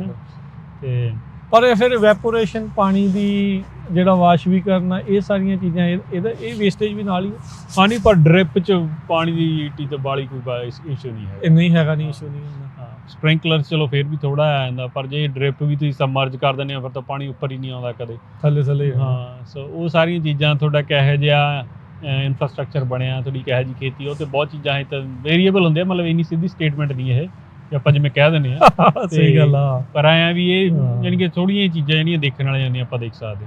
ਠੀਕ ਆ। ਤੇ ਜੇ ਤੁਹਾਨੂੰ ਲੱਗਦਾ ਵੀ ਤੁਹਾਡੀ ਘੰਟਾ ਖੰਡ ਬਿਜਲੀ ਚੱਲਦੀ ਆ, ਉਹ 'ਚ ਪੀਕ ਆਵਰ 'ਚ ਤੁਸੀਂ ਜ਼ਿਆਦਾ ਯੂਜ਼ ਕਰਦੇ ਆ, ਬੈਟਰੀ ਲਵਾ ਲਓ ਹੈ ਨਾ। ਤੇ ਜਾਂ ਜੇ ਕਿਸੇ ਦਾ ਘਰ ਸ਼ਾਪ ਹੈਗਾ ਆ ਜਿੱਥੇ ਰਾਤ ਨੂੰ ਬੈਟਰੀ ਦੀ ਪਾਵਰ ਦੀ ਕੰਜ਼ੰਪਸ਼ਨ ਹੈਗੀ ਆ, ਉੱਥੇ ਬੈਟਰੀ ਲਵਾ ਲਓ ਖੇਤ। ਠੀਕ ਹੈ। CDFA ਤਾਂ ਹੁਣ ਨਵੇਂ ਸਵੀਪ ਪ੍ਰੋਗਰਾਮ ਦੇ ਵਿੱਚ ਬੈਟਰੀ ਅਲਾਓ ਕਰੂਗੀ। ਅੱਛਾ, ਤੁਸੀਂ ਆਪਾਂ ਲਾਸਟ ਟਾਈਮ ਵੀ ਗੱਲ ਕਰ ਰਹੇ ਸੀ ਵੀ ਉਹ ਕਲਾਈਮੇਟ ਰੈਜ਼ਿਲੀਅੰਸ ਨੂੰ ਲੈ ਕੇ ਕਾਫੀ ਜਿਹੜਾ ਆ ਉਹ ਨਵੇਂ ਪ੍ਰੋਜੈਕਟਸ ਜਾਂ ਨਵੇਂ ਜਿਹੜੇ ਪ੍ਰੋਗਰਾਮਸ ਆ ਉਹ ਆਉਣਗੇ। ਹਾਂਜੀ, ਮਨੀ ਉਸ ਪਾਸੇ ਵੱਲ ਨੂੰ ਸਪੈਂਡ ਹੋਣੀ, ਉਹਦੇ 'ਚ ਹੀ ਇਹ ਆਉਣੇ ਨੇ ਸਾਰੇ ਪੈਸੇ ਆਪਾਂ ਨੂੰ, ਜਿੱਥੇ ਬੁਟਰੀਆਂ ਲੱਗ। ਇਹ ਪਰ ਕੈਲੀਫੋਰਨੀਆ ਤੋਂ ਹੀ ਆ ਟੇਕ? ਹਾਂ, ਸਿੱਧਾ ਕੈਲੀਫੋਰਨੀਆ ਸਟੇਟ ਦੇ ਪ੍ਰੋਜੈਕਟ ਨੇ ਸਾਰੇ, ਹੋਰ ਨਹੀਂ ਫੈਡਰਲ ਤੌਰ ਤੇ ਨਹੀਂ ਆ ਕੁਝ ਵੀ। ਸੋ ਤੁਸੀਂ ਕੰਬਾਈਨ ਵੀ ਕਰ ਸਕਦੇ ਆ, ਜੇ USDA ਕੋਈ ਫੰਡ ਕਰ ਰਹੀ ਹੈ ਸੋਲਰ, ਉਹ 'ਚੋਂ ਨਹੀਂ ਪੈਸੇ ਦੇ ਰਹੇ ਬੈਟਰੀ ਦੇ, ਤਾਂ ਤੁਸੀਂ CDFA ਨਾਲ ਜਾਂ ਸਟੇਟ ਦੇ ਕਿਸੇ ਪ੍ਰੋਜੈਕਟ ਨਾਲ ਕੰਬਾਈਨ ਕਰਕੇ ਵੀ ਦੋਨੇ ਲਾ ਸਕਦੇ ਹੋ। ਕਾਫੀ ਆਪਸ਼ਨਸ ਹੁੰਦੀਆਂ ਨੇ। ਤੇ ਉਹ ਆਇਆ ਵੀ ਗਰੋਅਰ ਕਿੰਨਾ ਕੁ ਐਕਟਿਵਲੀ ਉਹਨੂੰ ਪਰਸਿਊ ਕਰ ਰਿਹਾ ਉਹ ਤੇ ਡਿਪੈਂਡ ਕਰਦਾ ਭਾਜੀ। ਕਿੱਦਾਂ ਦੀਆਂ ਹੁਣ ਤੁਹਾਨੂੰ ਕਾਲਸ ਕਿੱਦਾਂ ਦੀਆਂ ਆ ਰਹੀਆਂ ਪੱਗ ਦੇ ਉੱਤੇ ਸੋਲਰ ਨੂੰ ਜਿਹੜਾ ਉਹ ਲੈ ਕੇ, ਖਾਸ ਕਰਕੇ ਜਿਹੜੇ ਵਾਈਟ ਲੈਂਡ ਓਨਰਸ? ਜਦੋਂ ਆਪਾਂ ਪਿਛਲੀ ਵਾਰ ਪ੍ਰੋਗਰਾਮ ਕੀਤਾ ਉਦੋਂ ਬਾਅਦ ਦੇ ਵਿੱਚ ਮੈਨੂੰ ਮਤਲਬ 5-6 ਜਣਿਆਂ ਨੇ ਅੱਡ ਕਾਲਸ ਕੀਤੀਆਂ ਨੇ, ਸਾਰਿਆਂ ਦੀਆਂ ਸੋਲਰ ਤੇ ਹੀ ਸੀਗੀਆਂ। ਠੀਕ ਆ। ਹਾਂ। ਤੇ ਉਹ ਇੱਕ ਦਾ ਤਾਂ ਗਰੋਅਰ ਦਾ ਇਹ ਸੀਗਾ ਵੀ ਮੈਂ $1000 ਨੂੰ ਰਿਲੀਜ਼ ਕਰ ਬੈਠਾ। ਹਾਂ, ਜਿਹੜੀ ਆਪਾਂ ਗੱਲ ਕੀਤੀ ਸੀਗੀ ਉਦੋਂ ਲਾਸਟ ਟਾਈਮ। ਹਾਂ। ਤੇ ਇੱਕ ਨੇ ਸੀਗੀ 1300 ਨੂੰ। ਉਹ ਕਹਿੰਦਾ ਵੀ 1300 ਵਾਲਾ ਕਹਿੰਦਾ ਪਰ ਮੇਰਾ ਉਹਨਾਂ ਨੇ ਲਾਤਾ ਆਲਰੇਡੀ ਸੋਲਰ ਫਾਰਮ ਉਹ ਪ੍ਰੋਡਿਊਸ ਕਰ ਰਿਹਾ। ਹੁਣ ਮੇਰੀ ਕੀ ਆਪਸ਼ਨ ਰਹੀ ਹੈ? ਕਿਉਂਕਿ ਹੁਣ ਤਾਂ ਫਿਰ ਆਪਸ਼ਨ ਸਾਈਨ ਹੋ ਗਏ ਹੁਣ ਤਾਂ ਕੀ ਆਪਸ਼ਨ ਰਹਿਣੀ ਹੈ ਨਾ। ਤੇ ਇੱਕ ਕਿਸੇ ਨੇ ਫੋਨ ਕੀਤਾ ਸੀਗਾ ਵੀ ਅਸੀਂ ਵਾਟਰ ਰਾਈਟਸ ਵਾਲੀ ਕੋਈ ਗੱਲ ਹੀ ਨਹੀਂ ਕੀਤੀ ਗਈ ਇਸ ਕੰਟਰੈਕਟ 'ਚ, ਉਹਦੇ ਵਿੱਚ ਹੈ ਹੀ ਨਹੀਂ। ਹਾਂ, ਵੀ ਅਸੀਂ ਲਿਖਿਆ ਹੀ ਨਹੀਂ ਕੁਝ ਵੀ। ਹੁਣ ਮੈਂ ਵਕੀਲ ਤਾਂ ਹੈ ਨਹੀਂਗਾ ਵੀ ਜੇ ਨਹੀਂ ਲਿਖਿਆ ਤਾਂ ਮਤਲਬ ਇਹ ਹੁੰਦਾ ਵੀ ਉਹਦੇ ਕੋਲ ਹੈਗਾ ਜਾਂ ਉਹਨੇ ਨਾਲ ਦੇਤਾ। ਸੋ ਉਹ ਤਾਂ ਆਪਾਂ ਨੂੰ ਪਤਾ ਨਹੀਂ ਹੈ ਨਾ, ਉਹ ਵਕੀਲ ਦੱਸ ਸਕਦੇ ਆ। ਹਾਂ, ਪਰ ਮੈਂ ਤਾਂ ਹੁਣ ਇਹੀ ਹੈ ਵੀ ਜਿਨ੍ਹਾਂ ਨੇ ਨਵਿਆਂ ਨੇ ਲਾਉਣੀ ਆ ਉਹ ਜ਼ਰੂਰ ਆ ਇਹ ਗੱਲ ਦੀ ਗੌਰ ਕਰਨ ਵੀ ਅਸੀਂ ਜਦੋਂ ਸੋਲਰ ਤੇ ਲੈਂਡ ਲੀਜ਼ ਕਰਨੀ ਹੈ, ਇਕੱਲੀ ਲੈਂਡ ਲੀਜ਼ ਕਰਨੀ ਹੈ, ਅਸੀਂ ਪਾਣੀ ਦੇ ਰਾਈਟਸ ਆਪਣੇ ਕੋਲੇ ਰੱਖਣੇ। ਉਹ ਲਾਈਨ ਆਈਟਮ ਜ਼ਰੂਰ ਐਡ ਕਰਾ ਲੈਣ ਵਿੱਚ, ਕਨਫਰਮ ਕਰ ਲਓ। ਹਾਂ, ਜੇ ਲਿਖੀ ਹੋਊਗੀ ਕੱਲ ਨੂੰ ਰੌਲਾ ਨਹੀਂ ਪਊਗਾ। ਹਾਂ, ਬਸ ਫਿਰ ਖੱਜਲ ਖੁਆਰੀ ਨਹੀਂ ਆ। ਹਾਂ। ਜਾਂ ਕੁਐਸਚਨ ਸੀਗੇ, ਇੱਕ ਬੰਦੇ ਦਾ ਫੋਨ ਆਇਆ ਸੀਗਾ ਵੀ ਅਸੀਂ ਸੋਲਰ ਲਵਾ ਵੀ ਲਿਆ ਤੇ ਸਾਡੇ ਪੈਸੇ ਤਾਂ ਘਟੇ ਨਹੀਂ ਹੈ। ਕਿੱਦਾਂ ਮਤਲਬ? ਬਿੱਲ ਉਹਦਾ ਵੱਡਾ ਕਾਰਨ ਤਾਂ ਦੇਖੋ ਇਹੀ ਸੀਗਾ ਵੀ ਨਾ ਪੀਕ ਡਿਮਾਂਡ ਨਹੀਂ ਘਟਦੀ ਲੋਕਾਂ ਦੀ।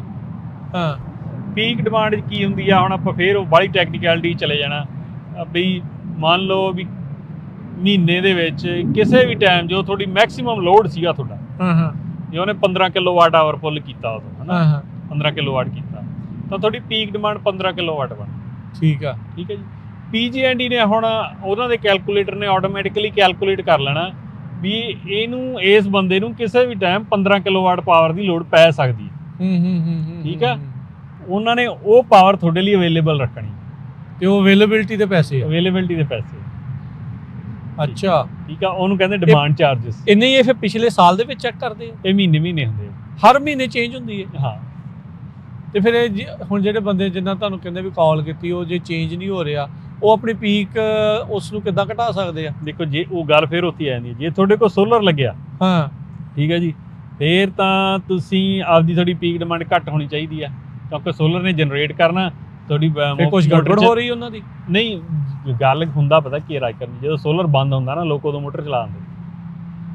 ਬੰਦ ਤੋਂ ਭਾਵ ਵੀ ਸ਼ਾਮ ਨੂੰ, ਰਾਤ ਨੂੰ ਮੋਟਰ ਚੱਲ ਗਈ ਤਾਂ ਉਹਨਾਂ ਨੇ ਪੀਕ ਉਹਨੇ ਚੱਕ ਕੇ ਉਹਨੇ ਮਾਰੀ 100 ਕਿਲੋਵਾਟ ਤੇ, ਤਾਂ ਉਹਨਾਂ ਨੇ ਮਤਲਬ ਉਹ ਤਾਂ ਹਨੇਰੇ ਹੋਏ ਤੇ ਚਲਾਉਣੀ ਨਹੀਂ ਨਾ। ਹਾਂ, ਜੇ ਸੋਲਰ ਲੱਗਾ ਤਾਂ ਹਨੇਰੇ ਹੋਏ ਤੇ ਚਲਾਉਣ ਵਾਲਾ ਕੰਮ ਹੀ ਖਤਮ। ਬਾਕੀ ਤੁਸੀਂ ਇਹ ਆਪਦਾ ਜਿਹੜੇ ਇਰੀਗੇਸ਼ਨ ਸਿਸਟਮ ਆ ਉਹ ਇਸ ਹਿਸਾਬ ਨਾਲ ਸਕੇਜੂਲ ਕਰੋ ਬਈ ਤੁਹਾਡੀ VFD ਕੰਟਰੋਲ ਚਾਹੀਦਾ ਵੀ ਜਦੋਂ ਸੋਲਰ ਨਹੀਂ ਲੱਗਿਆ ਤਾਂ VFD ਉਹਨੂੰ 40-50% ਤੇ ਹੀ ਚਲਾਵੇ, ਵੇਰੀਏਬਲ ਹੋਵੇ, ਡਿਮਾਂਡ ਉੱਤੇ ਰਵੇ, ਕੰਸਿਸਟੈਂਟਲੀ ਬਾਹਲੀ ਉੱਪਰ ਨਾ ਹੋਵੇ। ਜੇ ਉਹ ਜਿੰਨੀ ਉੱਪਰ ਹੋਈ ਤੇ ਅਵੇਲੇਬਿਲਿਟੀ ਦੇ ਚਾਰਜ ਉਹਨਾਂ ਨੇ ਚਾਰजेस ਫਿਰ ਉਹਨਾਂ ਨੇ ਨਾਲ ਹੀ ਉਹਦੇ ਟਰਾਂਸਮਿਸ਼ਨ ਸਾਰੇ ਹੀ ਚਾਰजेस ਵੱਧ ਜਾਂਦੇ। ਸੋ ਇਹ ਬਹੁਤ ਧਿਆਨ ਨਾਲ ਸੁਣਨ ਵਾਲੀ ਗੱਲ ਆ। ਇਹ ਪਿੱਛੇ ਕਰਕੇ ਦੁਬਾਰਾ ਸੁਣਿਓ ਸਾਰੇ ਜਾਣੇ ਜਿਹੜੇ ਇਸ ਟਾਈਮ YouTube Facebook ਤੇ ਦੇਖ ਰਹੇ ਆ, ਵੀ ਉਹ ਇੱਕ ਵਾਰੀ ਦੁਬਾਰਾ ਜਿਹੜੇ ਇਸ ਚੀਜ਼ ਨੂੰ ਸੁਣੋ ਵੀ ਆਪਣੀ ਪੀਕ ਡਿਮਾਂਡ ਨੂੰ ਕਿੱਦਾਂ ਘਟਾਉਣਾ। ਇਹ ਇੰਪੋਰਟੈਂਟ ਆ ਜਿਹੜੀ ਚੀਜ਼, ਕਿਉਂਕਿ ਮੈਨੂੰ ਇਹ ਵੀ ਪਤਾ ਅਰਸ਼ਦੀਪ ਸਿੰਘ ਸੋਲਰ ਦੇ ਵਿੱਚ ਵੀ ਕੰਮ ਕਰਕੇ ਆਇਆ। ਇਹ ਚਲੋ ਥੋੜਾ ਜਿਹਾ ਇੰਡਸਟਰੀ ਨੂੰ ਇਨਸਾਈਡ ਵੀ ਇਸ ਗੱਲੋਂ ਵੀ ਜਿਹੜਾ ਜਾਣਦਾ ਹੈ। ਹਾਂਜੀ, ਨਹੀਂ ਬਿਲਕੁਲ, ਉਹ 'ਚ ਇਹੀ ਕੁਝ ਦੇਖਦੇ ਸੀਗੇ ਹਨਾ। ਉਹਦੇ 'ਚ ਦੂਜਾ ਹੁੰਦਾ ਸੀਗਾ, ਚਲੋ ਜੇ ਆਪਾਂ ਗੱਲ ਛੇੜੀ ਆ ਤਾਂ ਉਹਦੇ 'ਚ ਫ੍ਰੀ ਤੁਹਾਨੂੰ ਬੈਟਰੀ ਦਿੰਦੇ ਹੁੰਦੇ ਸੀ SGIP ਪ੍ਰੋਗਰਾਮ 'ਚ, ਪੁਰਾਣੀ ਗੱਲ। ਹਾਂ, ਤੇ ਉਹਦੇ 'ਚ ਲੋਕ ਪਰਪਸਲੀ ਹੀਟਰ, ਪੰਪ, ਫਰਿੱਜ ਬਾਹਰੋਂ ਲਿਆ ਕੇ 2-4 ਬਲੋਅਰ ਵੱਡੇ ਲਾ ਆਉਂਦੇ ਹੁੰਦੇ ਸੀ। ਜਦੋਂ ਸ਼ੁਰੂਆਤ 'ਚ ਲਵਾਏ, ਜਿਨ੍ਹਾਂ ਨੇ ਏਦਾਂ ਲਵਾਏ ਉਹਨਾਂ ਦੇ ਚੰਗੇ ਵੱਡੇ ਸਿਸਟਮ ਲੱਗੇ। ਉਹਦੀ ਪੀਕ ਡਿਮਾਂਡ ਸਪਾਈਕ ਕਰ ਜਾਂਦੀ ਸੀ। ਜੇ ਮੰਨ ਲਓ ਤੁਹਾਡੀ ਸਪਾਈਕ ਆ ਗਈ, ਇੱਕ ਰੀਡਿੰਗ ਵੀ ਆ ਗਈ 15 ਕਿਲੋਵਾਟ ਦੀ, ਤਾਂ ਉਹਨਾਂ ਨੇ ਤੁਹਾਨੂੰ 15 ਕਿਲੋਵਾਟ ਆਵਰ ਦਾ ਬੈਟਰੀ ਸਿਸਟਮ ਫ੍ਰੀ ਦੇ ਦੇਣਾ। ਲਾਉਣਾ ਹੀ ਲਾਉਣਾ ਹੈ, ਨਾਲੇ ਉਹਨਾਂ ਨੇ ਸਿਸਟਮ ਉਹ ਲਾਉਣਾ ਜਿਹੜਾ ਨੈਕਸਟ ਰਾਉਂਡ ਅਪ ਅਵੇਲੇਬਲ ਆ।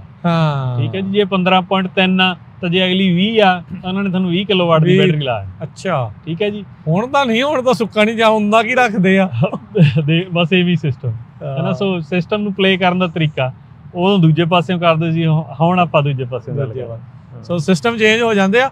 ਸੋ ਕਈ ਵਾਰੀ ਨਾ ਆਪਾਂ ਬੰਦਾ ਮਿਲਦਾ ਅਰਸ਼, ਇਹ ਵੀ ਚੀਜ਼ ਹੁੰਦੀ ਆ ਨਾ, ਜਦੋਂ ਕੋਈ ਨਵੀਂ ਚੀਜ਼ ਆਉਂਦੀ ਬੰਦਾ ਦੂਰੋਂ ਐ ਲਾ ਕੇ ਵੇਖਦਾ ਮੈਂ ਕਰਾਂ ਕੰਮ, ਇਹ ਕਰਾਂ ਨਾ ਕਰਾਂ। ਜਿਹੜੇ ਉਦੋਂ ਕਰਾ ਜਾਂਦੇ ਕਈ ਵਾਰੀ ਉਹਨਾਂ ਦਾ ਲੋਡ ਬਹੁਤ ਆਉਂਦਾ ਕੰਮ। ਹਾਂਜੀ ਹਾਂ, ਨਹੀਂ ਇਹ ਤਾਂ ਹੈ, ਇਹ ਰਿਸਕ ਆ ਇਸ ਚੀਜ਼ ਦੇ ਵਿੱਚ, ਹੈ ਨਾ। ਹਮੇਸ਼ਾ ਨਹੀਂ, ਇਹ ਆ ਬਿਲਕੁਲ ਸਹੀ ਗੱਲ ਆ ਤੁਹਾਡੀ, ਹੈ ਨਾ। ਤੇ ਪਰ ਮੈਂ ਜਿਹੜੀ ਆਪਾਂ ਜਿਹੜੀ ਆਮ ਗਰੋਅਰ ਨੂੰ ਚਲੋ ਮੈਂ ਬਹੁਤ ਚਿਰ ਲੱਗ ਜਾਂਦਾ ਚੀਜ਼ਾਂ ਨੂੰ ਸਮਝਣ ਦਾ ਏਦਾਂ ਹੀ। ਟੈਕਨੀਕੈਲਿਟੀ ਨੂੰ, ਪਰ ਮੇਰੀ ਸਲਾਹ ਇਹ ਆ ਵੀ ਸੋਲਰ ਇਸ ਟਾਈਮ ਖੇਤਾਂ ਲਈ ਨੋ ਬ੍ਰੇਨਰ, ਲਾਉਣਾ ਹੀ ਲਾਉਣਾ ਚਾਹੀਦਾ। ਲਾਉਣਾ ਹੀ ਲਾਉਣਾ। ਜੇ ਪਾਣੀ ਹੈਗਾ ਨਹੀਂ ਹੈਗਾ ਡਸ ਨਾਟ ਮੈਟਰ, ਤੁਸੀਂ ਲਵਾਓ। ਬਿਜਲੀ ਤਾਂ ਮਹਿੰਗੀ ਹੋ ਰਹੀ ਹੈ ਇੰਨੀ ਵੀ, ਅਰਸ਼ ਵੀ ਰਹਿ ਰੱਬ ਦਾ ਨਾ। ਜੇ ਗ੍ਰਾਂਟ 'ਚ ਲੱਗਦਾ ਫਿਰ ਤਾਂ ਹੋਰ ਵੀ ਸੋਨੇ ਤੇ ਸੁਹਾਗਾ। ਫਿਰ ਤਾਂ ਭਾਵੇਂ ਲੇਟ ਲੱਗ ਜੇ, ਜਦੋਂ ਵੀ ਦਿੰਦੇ ਲਵਾ ਲਓ ਬਸ। 25% 'ਚ ਲੱਗਦਾ। ਅੱਛਾ, ਗ੍ਰਾਂਟ ਅਪਲਾਈ ਕਿੱਥੇ ਕਰਨੀ ਹੁਣੇ ਵੀ ਦੱਸ ਦਿਓ ਨਾ, ਫਿਰ ਲੋਕੀ ਕਹਿੰਦੇ ਵੀ ਹਰ ਵਾਰੀ ਦੱਸ ਜਾਂਦੇ ਵੀ ਜੇ ਲੱਗਦਾ ਤੇ ਆ ਕਿਹਨੂੰ ਕਰਨੀ ਹੈ, CDFA ਨੂੰ ਕਰਨੀ ਆ, NRCS ਨੂੰ ਆ, USD ਨੂੰ, ਕਿਹਨੂੰ ਕਰਨੀ ਹੈ ਗ੍ਰਾਂਟ ਅਪਲਾਈ? ਦੇਖੋ CDFA ਨੇ ਗ੍ਰਾਂਟਸ ਲੈਣੀਆਂ ਨੇ, ਸਵੀਪ ਥਰੂ ਲੈਂਦੇ ਆ, ਉਹ 'ਚ ਸ਼ੁਰੂ ਆ ਨਹੀਂ ਅਗਸਤ ਸਤੰਬਰ 'ਚ ਲੈਣਗੇ, ਉਦੋਂ ਚੱਲਣੀ ਹੈ। ਹਾਂ, ਤੇ ਸਿਰਫ ਐਗਰੀਕਲਚਰ ਲੈਣ ਲਈ ਹੈ ਇਹ ਐਗਰੀਕਲਚਰ ਲੈਣ, ਠੀਕ ਜਾਂ ਹੈ। ਜਿਹੜੇ ਐਗਰੀਕਲਚਰ ਦੇ ਨਾਲ ਜਿਵੇਂ ਕੋਈ ਸ਼ਾਪ ਆ ਜਾਂ ਘਰ ਆ ਉੱਥੇ, ਉਹ ਸਾਰਾ ਕਵਰ ਹੋ ਜਾਂਦਾ ਉਹ 'ਚ, ਉਹਦੇ ਵਿੱਚ ਨਾਲ ਹੋ ਜੇ ਜਾਂਦਾ। ਤੁਹਾਡਾ ਖੇਤ 'ਚ ਘਰ ਵੀ ਆ ਨਾ ਤੇ ਨਾਲ ਤੁਹਾਡਾ ਖੇਤ ਵਾਲਾ ਪੰਪ, ਉਹ ਦੋਨੇ ਚੀਜ਼ਾਂ ਮਲਟੀਪਲ ਘਰ ਵੀ ਕਿ ਇੱਕ ਘਰ? Doesn't matter, does not matter. ਤਾਂ ਹੁਣ ਤੇ ਡਿਨਾਈ ਤਾਂ ਕੀਤੀ ਨਹੀਂ ਉਹਨਾਂ ਨੇ, ਜਿੰਨੀਆਂ ਕਿ ਮੈਂ ਐਪਲੀਕੇਸ਼ਨਾਂ ਰਿਵਿਊ ਕੀਤੀਆਂ ਨੇ, ਠੀਕ ਆ। ਤੇ ਉਹ ਇਕੱਠਾ ਤੁਸੀਂ ਦੇ ਦਿਓ ਤੇ ਪਰਮਿਟ ਪੁੱਲ ਕਰ ਲਓ, ਐਜ਼ ਲੌਂਗ ਐਜ਼ ਵੀ 80-90 ਹਜ਼ਾਰ 'ਚ ਤੁਸੀਂ ਲਵਾ ਲੈਂਦੇ ਆ ਤਾਂ ਵੈਲ ਐਂਡ ਗੁੱਡ। ਲੱਖ ਤੱਕ ਵੀ ਕਰ ਦਿੰਦੇ ਆ, 2 ਲੱਖ ਦਾ ਟੋਟਲ ਹੁੰਦੀ ਹੈ, ਪਰ ਲੱਖ ਰੁਪਈਆ ਤੁਹਾਡੇ ਲੱਗ ਗਿਆ ਸੋਲਰ ਕਿ ਤੁਸੀਂ ਕਰਤੀ ਅਪਲਾਈ ਅਜੇ? ਨਹੀਂ, ਮੇਰੇ ਅਪਰੂਵ ਹੋਈ ਆ, ਆਪਾਂ ਲਾਉਣਾ ਚੱਲ ਰਿਹਾ ਉਹ ਹਜੇ, ਇਰੀਗੇਸ਼ਨ ਵਾਲਾ ਕਰ ਰਹੀ ਆ ਅਪਰਗ੍ਰੇਡ, ਠੀਕ ਹੈ। ਕੀ ਲੱਗ ਜੂਗਾ ਸੋਲਰ। ਇਰੀਗੇਸ਼ਨ ਦਾ ਕੀ ਸਿਸਟਮ ਚੱਲ ਰਿਹਾ?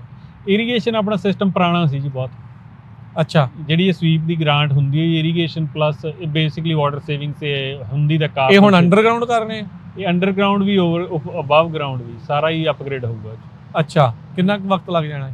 ਇਹਨੂੰ ਲੱਗ ਹੀ ਜਾਂਦਾ, ਦੇਖੋ ਡਿਪੈਂਡ ਕਰਦਾ ਤੁਹਾਡਾ ਕਿੱਡਾ ਖੇਤ ਆ। ਜਿਵੇਂ ਹੁਣ ਆਪਾਂ ਪਹਿਲਾਂ ਲਵਾਇਆ ਸੀ ਉਹਨੂੰ ਤਾਂ 2-2.5 ਮਹੀਨੇ ਲੱਗੇ ਸੀ, ਹੁਣ ਆਪਣਾ 20 ਏਕੜ ਦੀ ਰੇਂਜ 'ਚ ਆਈ ਤਾਂ ਇਹਨਾਂ ਨੇ 2 ਹਫ਼ਤੇ 'ਚ ਹੀ ਕਰ ਦੇਣਾ ਸਾਰਾ ਕੰਪਲੀਟ।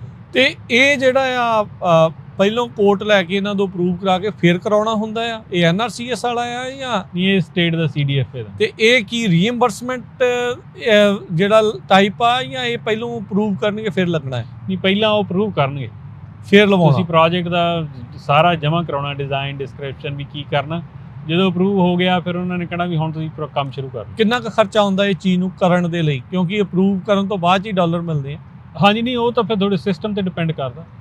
ਜਿਵੇਂ ਹੁਣ ਜੇ ਆਪਾਂ ਫਾਇਰਬੋ ਏਰੀਏ ਚਲੇ ਜਾਵਾਂਗੇ, ਉੱਥੇ ਹੁਣ ਪੰਪ ਹੀ 2.5 ਲੱਖ ਦਾ ਲੱਗਦਾ, ਤੇ ਹੈ ਨਾ, ਤੇ ਜਾਂ ਤੁਸੀਂ ਜੇ ਆਪਾਂ FID ਦੀ ਗੱਲ ਕਰਦੇ ਹਾਂ, FID 'ਚ ਜਿਹੜੀ ਛੋਟੀ ਹੈ ਰੈਂਚ ਆ, ਉਹਦਾ ਤੁਸੀਂ ਆਪਣੇ ਨਾਲ ਐਗਜ਼ਾਮਪਲ ਦੇ ਕੇ ਚੱਲੋ ਵੀ ਕੋਈ X ਅਮਾਉਂਟ ਕਿੱਦਾਂ, ਵੀ 20 ਏਕੜ ਵਾਲੇ ਦਾ ਕਿੱਦਾਂ ਆ ਉਹਦਾ? ਦੇਖੋ 20 ਏਕੜ ਦਾ ਜਿਹੜਾ ਕੱਲਾ ਇਰੀਗੇਸ਼ਨ ਸਿਸਟਮ ਹੀ ਪਾਉਣਾ ਨਾ, ਕੱਲਾ ਇਰੀਗੇਸ਼ਨ ਸਿਸਟਮ ਪਾਉਣਾ, ਅੰਡਰਗਰਾਉਂਡ, ਅਬਵ ਗਰਾਊਂਡ ਤੇ ਪੰਪ ਤੇ VFD, ਉਹ $1,00,000 ਦੇ ਵਿੱਚ ਲੱਗ ਜਾਣਾ ਚਾਹੀਦਾ। ਉਹ ਉਨੀ ਕੁ ਗ੍ਰਾਂਟ ਆ ਤੇ 2 ਲੱਖ ਦਿੰਦੇ ਆ ਉਹ। ਇਨੀਸ਼ੀਅਲ ਤੁਹਾਡਾ ਖਰਚਾ ਕਿੰਨਾ ਹੋਣਾ? ਲੱਖ ਰੁਪਈਆ, ਲੱਖ ਜਿਹੜਾ ਹੋਣਾ, ਤੇ ਲੱਖ ਰੁਪਈਆ ਸੋਲਰ ਦਾ ਦੇ ਦਿੰਦੇ ਆ। ਠੀਕ ਹੈ, ਸੋ ਰਲਾ ਮਿਲਾ ਕੇ 2 ਲੱਖ ਰੁਪਈਆ ਹੁੰਦਾ। ਵੈਸੇ ਤਾਂ ਜਿਵੇਂ ਅੱਗੇ ਪਹਿਲਾਂ ਕਹਿੰਦੇ ਹੁੰਦੇ ਸੀਗੇ ਵੀ ਸੋਲਰ 60-40 ਆ, ਵੀ ਸੋਲਰ 40% ਤੇ ਆ ਤੇ ਬਾਕੀ ਤੁਹਾਡਾ 60% ਹੋਵੇ ਤਾਂ ਸਕੋਰ ਬਹੁਤ ਜ਼ਿਆਦਾ ਵੱਧ ਜਾਂਦਾ ਹੈ। ਤੇ ਪਰ ਐਤਕੀ ਉਹ ਐਵੇਂ ਨਹੀਂ ਹੈਗਾ, ਐਤਕੀ ਥੋੜਾ ਜਿਹਾ ਖੁੱਲਾ ਜਿਹਾ ਹੀ ਆ, ਜੇ 50-50 ਵੀ ਲੱਗ ਜੇ ਤਾਂ ਵੀ ਕੋਈ ਚੱਕਰ ਨਹੀਂ ਆ, ਹੈ ਨਾ।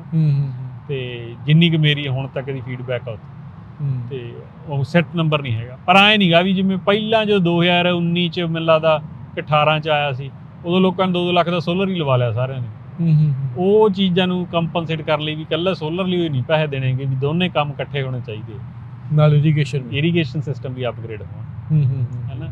ਤੇ ਇੱਕ ਇਰੀਗੇਸ਼ਨ ਸਿਸਟਮ ਦੀ ਉਹ 15 ਕੁ ਸਾਲ ਲਾਈਫ ਮੰਨਦੇ ਆ। ਠੀਕ ਆ, ਤੇ ਜੇ 15 ਦੇ ਨੇੜੇ ਫਿਰ ਤਾਂ ਜਮਾਂ ਨਵਾਂ ਹੀ ਪਾ ਦਿੰਦੇ ਆ, ਐਜ਼ ਲੌਂਗ ਐਜ਼ ਕਿ ਤੁਸੀਂ ਪ੍ਰੂਫ ਕਰ ਦਿਓ, ਹੈ ਨਾ। ਤੇ ਇਦਾਂ ਦੀਆਂ ਗ੍ਰਾਂਟਸ ਦੇ ਲਈ ਕਿਹੜੀ ਡਾਕੂਮੈਂਟੇਸ਼ਨ ਦੀ ਲੋੜ ਪੈਂਦੀ, ਕੀ ਤੁਹਾਡੇ ਕੋਲ ਹੋਣਾ ਚਾਹੀਦਾ, ਕਿਹੜੀ ਇਨਫੋਰਮੇਸ਼ਨ? ਡਾਕੂਮੈਂਟੇਸ਼ਨ ਤਾਂ ਦੇਖੋ ਜੀ ਕਾਫੀ ਲੰਬੀ ਲਿਸਟ ਹੁੰਦੀ, ਜਿਹੜੀ ਮਰਜ਼ੀ ਗ੍ਰਾਂਟ 'ਚ ਆਵੜੋ, ਹੈ ਨਾ।